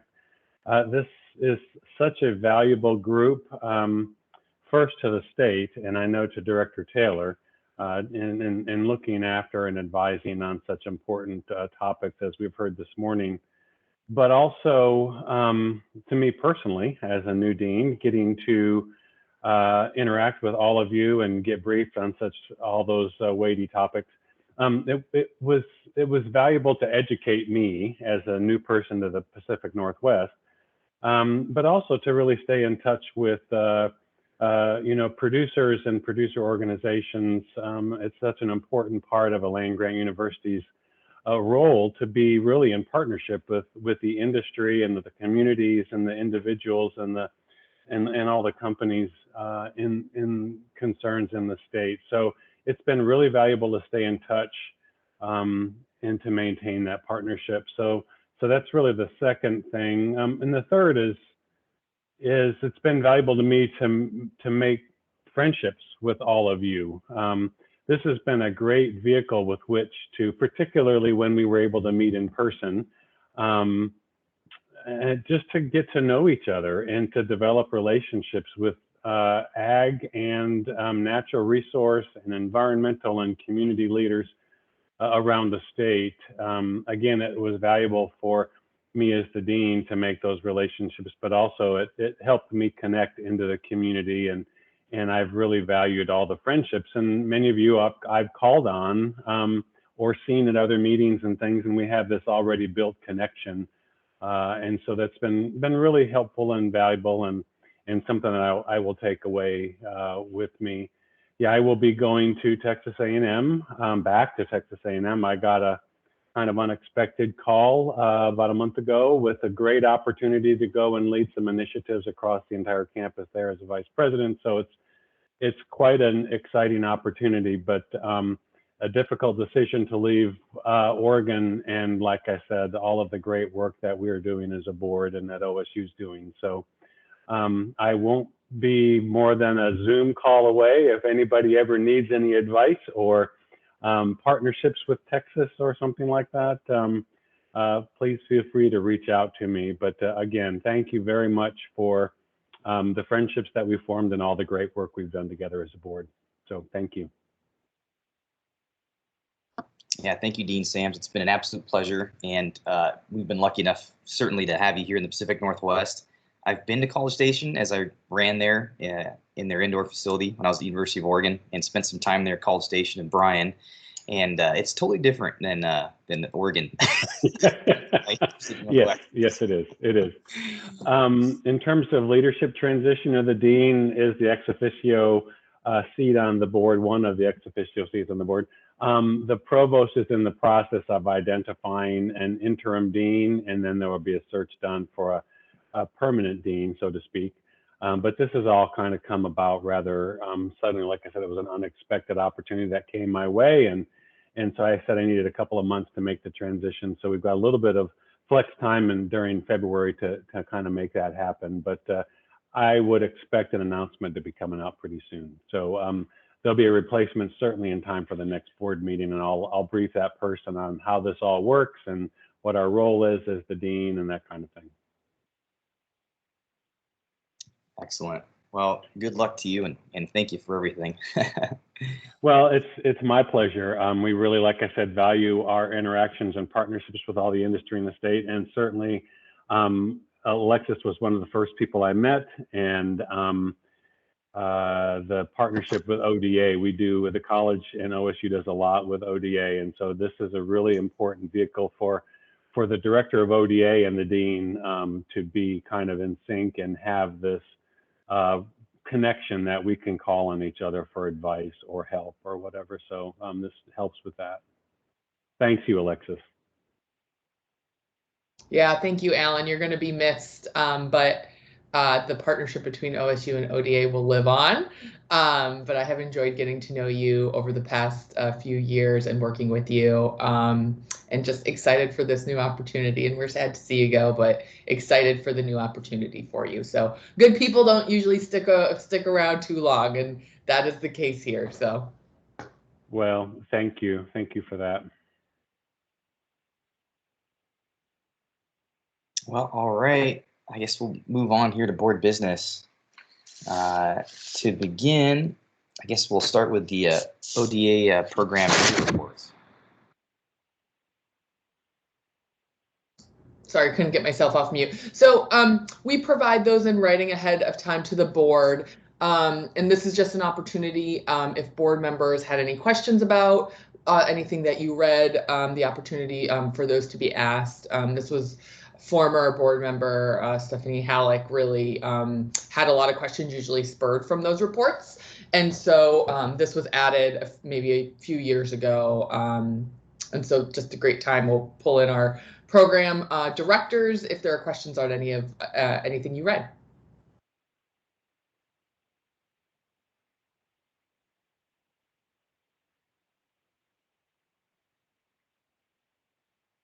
Barbara. Hi there. I'm going to try and pull it up right here. So under food safety, Rocky or Rusty, are you on the phone? Yes, I am. Okay.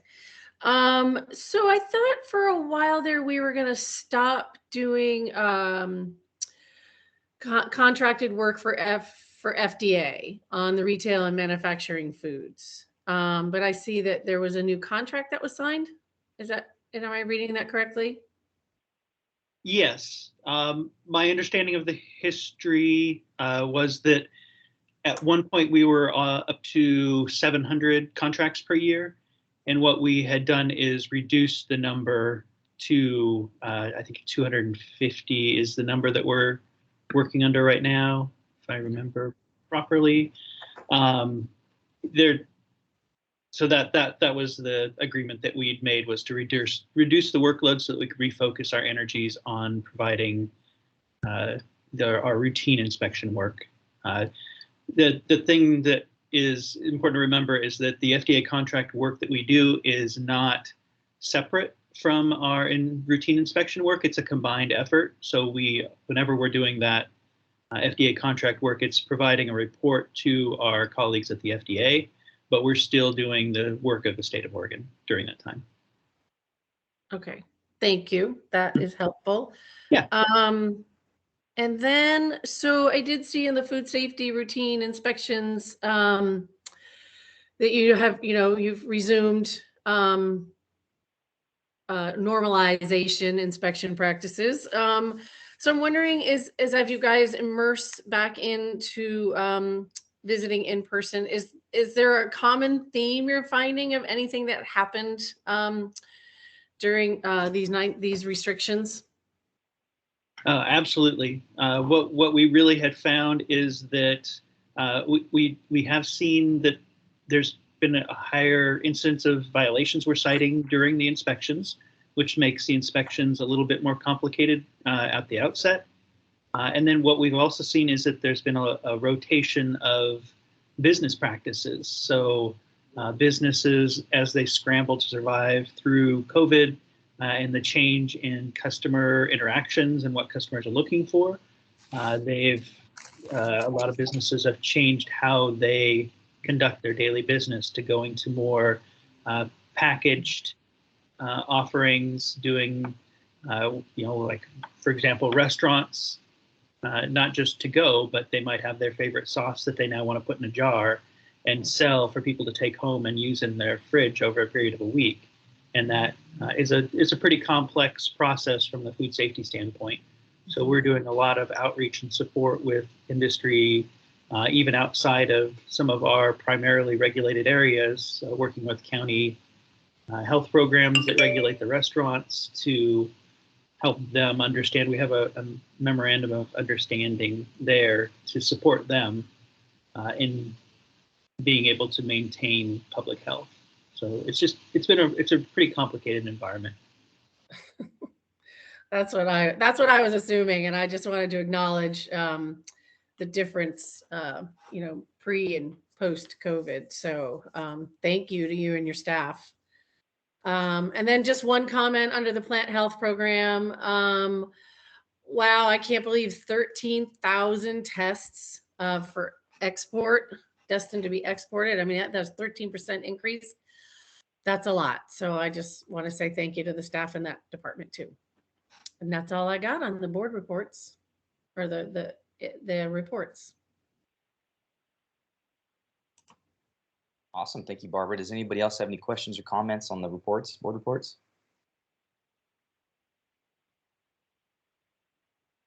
Oh, Elin. Elin Miller for the record.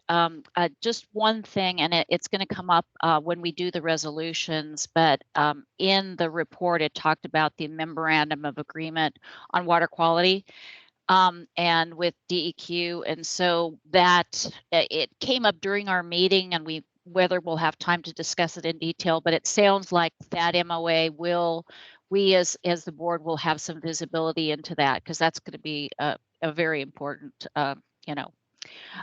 refresh. I guess it's biannual that we do that. So, but any more illumination on that?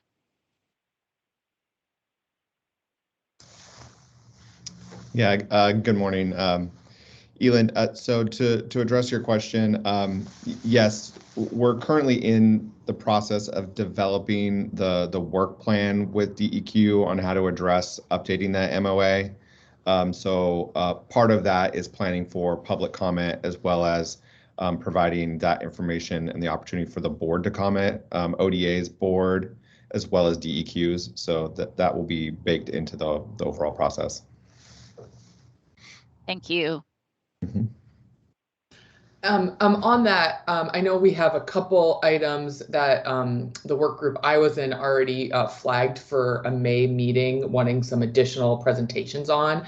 But I think particularly since we have so many new members to the board, it may, or maybe the later, just depending on, we'll do a maturation to see what we can fit. And hopefully if we meet in person, we can, the agendas are usually more are lengthier and more weighty, so we can bring more in, but do something just a little bit like Ag Water Quality 101 for the board on how, because it's part of DEQ's Act, the Clean Water Act, and we have that delegated authority, and this MOA is a key piece of that. And so I think just level setting before we even get into redoing the MOA with the board might be really helpful. And so we will add that to either May's agenda or the next one, depending on what those schedules shake out to look like.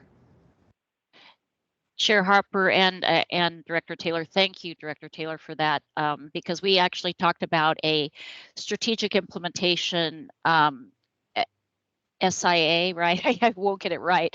101 for all of us too, which should be a subset of that water quality discussion. So that'd be great. Thank you.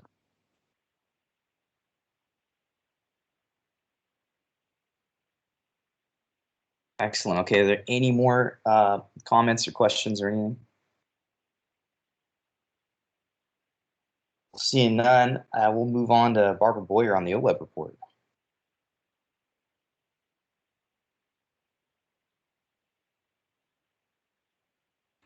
Sorry, I had to get myself unmuted.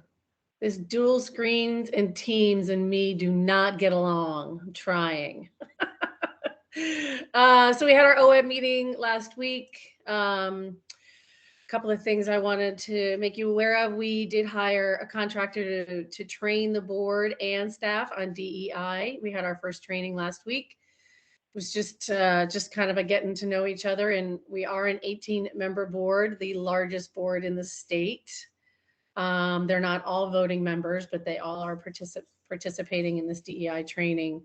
We'll be doing it. I'm thinking it's every other month for a couple of hours. We'll be sitting in on this training for the whole year.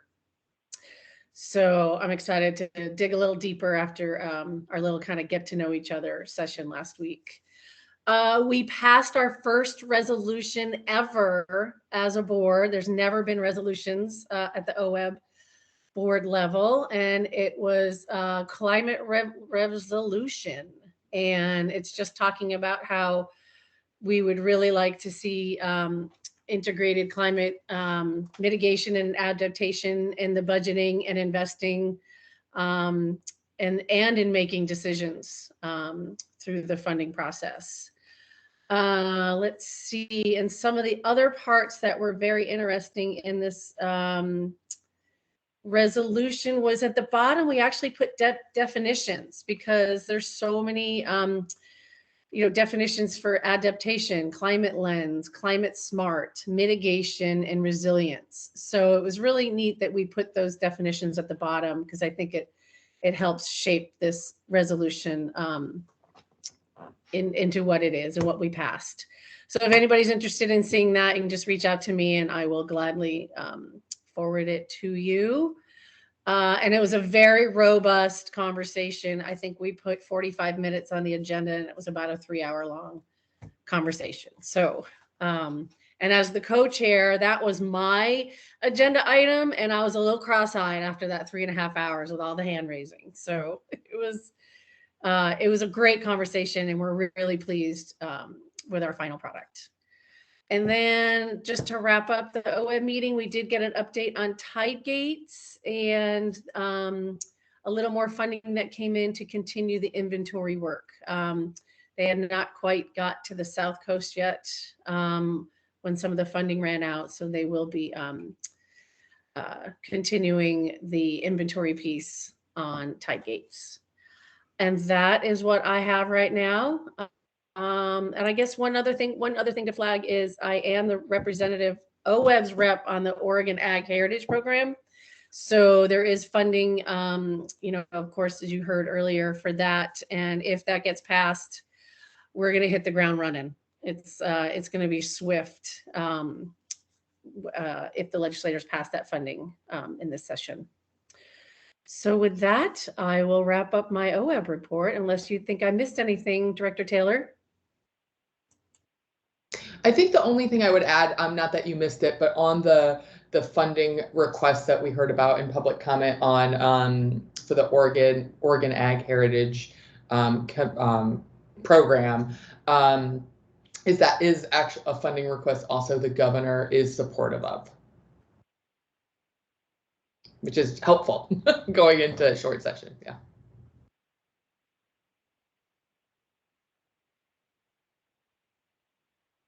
Awesome. Thank you, Barbara. We're on the nominating committee now for the next board chair. And this is going to be a little unique this year because normally it's the current chair and then the makeup of the previous 2 board chairs, but we don't have those 2 previous board chairs with us now. So I called Barbara, requested her to be part of that nominating committee. And then we also decided on having Josh Zielinski as part of that committee as well. So we'll get together over the next couple months and we'll figure out who's going to be the next chair and vice chair. Let's see, I did start officially as board chair in December. And so we'll probably, normally we'd have a decision by this next May meeting, but we'll probably have one in September. So yeah, the next chair and vice chair can start in December, or in this November, December meeting. So, all right. Now on to resolutions. So I think we'll start with work group A, and I was in that one. So our representative would be Elin. Yes, and thank you for that nomination, Brian. But I call upon you or Chad or Louisa or Eric to add to this as well. So I don't know if we normally bring things up as a share or not, and I'm not sure I'm the best person to be able to do that. But if we were to look at the where we are, I think one of the things, just as underlying focus, is, you know, a lot of work's been done by the previous board on these, and so they're in pretty darn good shape right now. And so one, I'll just walk through it. What we'd like to do is bring forward all but one to have additional board comments as well as the public comment, and then we can look at further deliberations based upon the public comments and stuff at our next meeting. But I'll just go down through them really quickly. For priority for ag use of water, that's resolution 107. We recommend to keep it active with a technical fix, and that technical fix was a change from the word man to people to be more inclusive. So not a big change there, so that we'd like, again, to get additional board comments on that, as well as allow for some public input onto it. The next one, conservation plan for Oregon Coast Coho 281.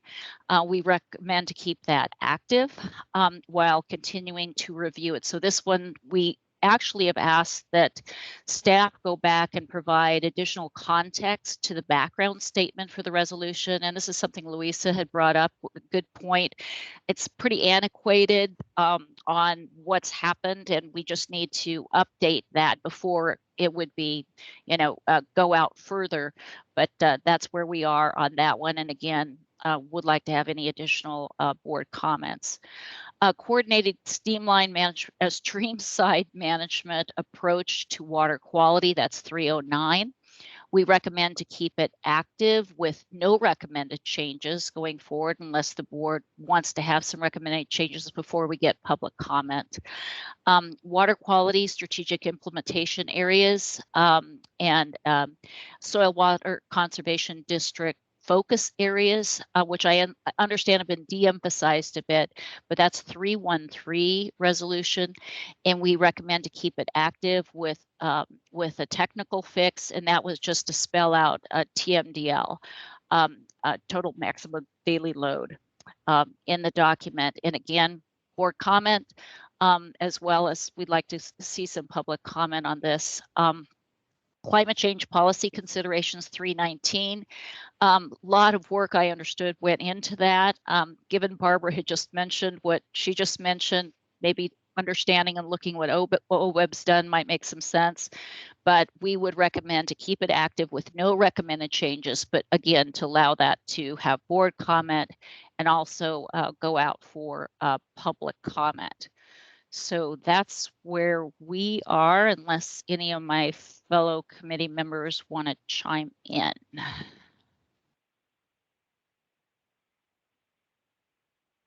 You did pretty good there, Elin. Right on.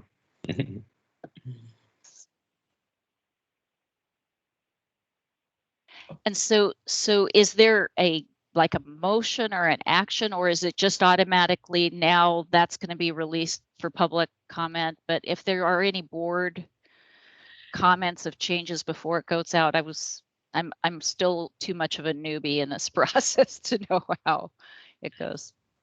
So I think at this stage we don't necessarily need any motion or action, particularly since you know, we will take kind of the conversation that was had in that work group, make some of those changes. We will redline them, and then we will put that out with the next kind of board information, and so the public can see what those recommended changes are, and then they can comment on that, and that'll be part of next board meeting. At that time, right then the board can decide, I think, do we want to vote and accept, and that's when you can do a motion to accept them and keep them, or say, we actually got public comment, we want to bring this back to the work group and do additional work based upon the public comments we received. And that can be multiple board meetings that might take sometimes, particularly when we get some pretty extensive comments on them. Great, thank you.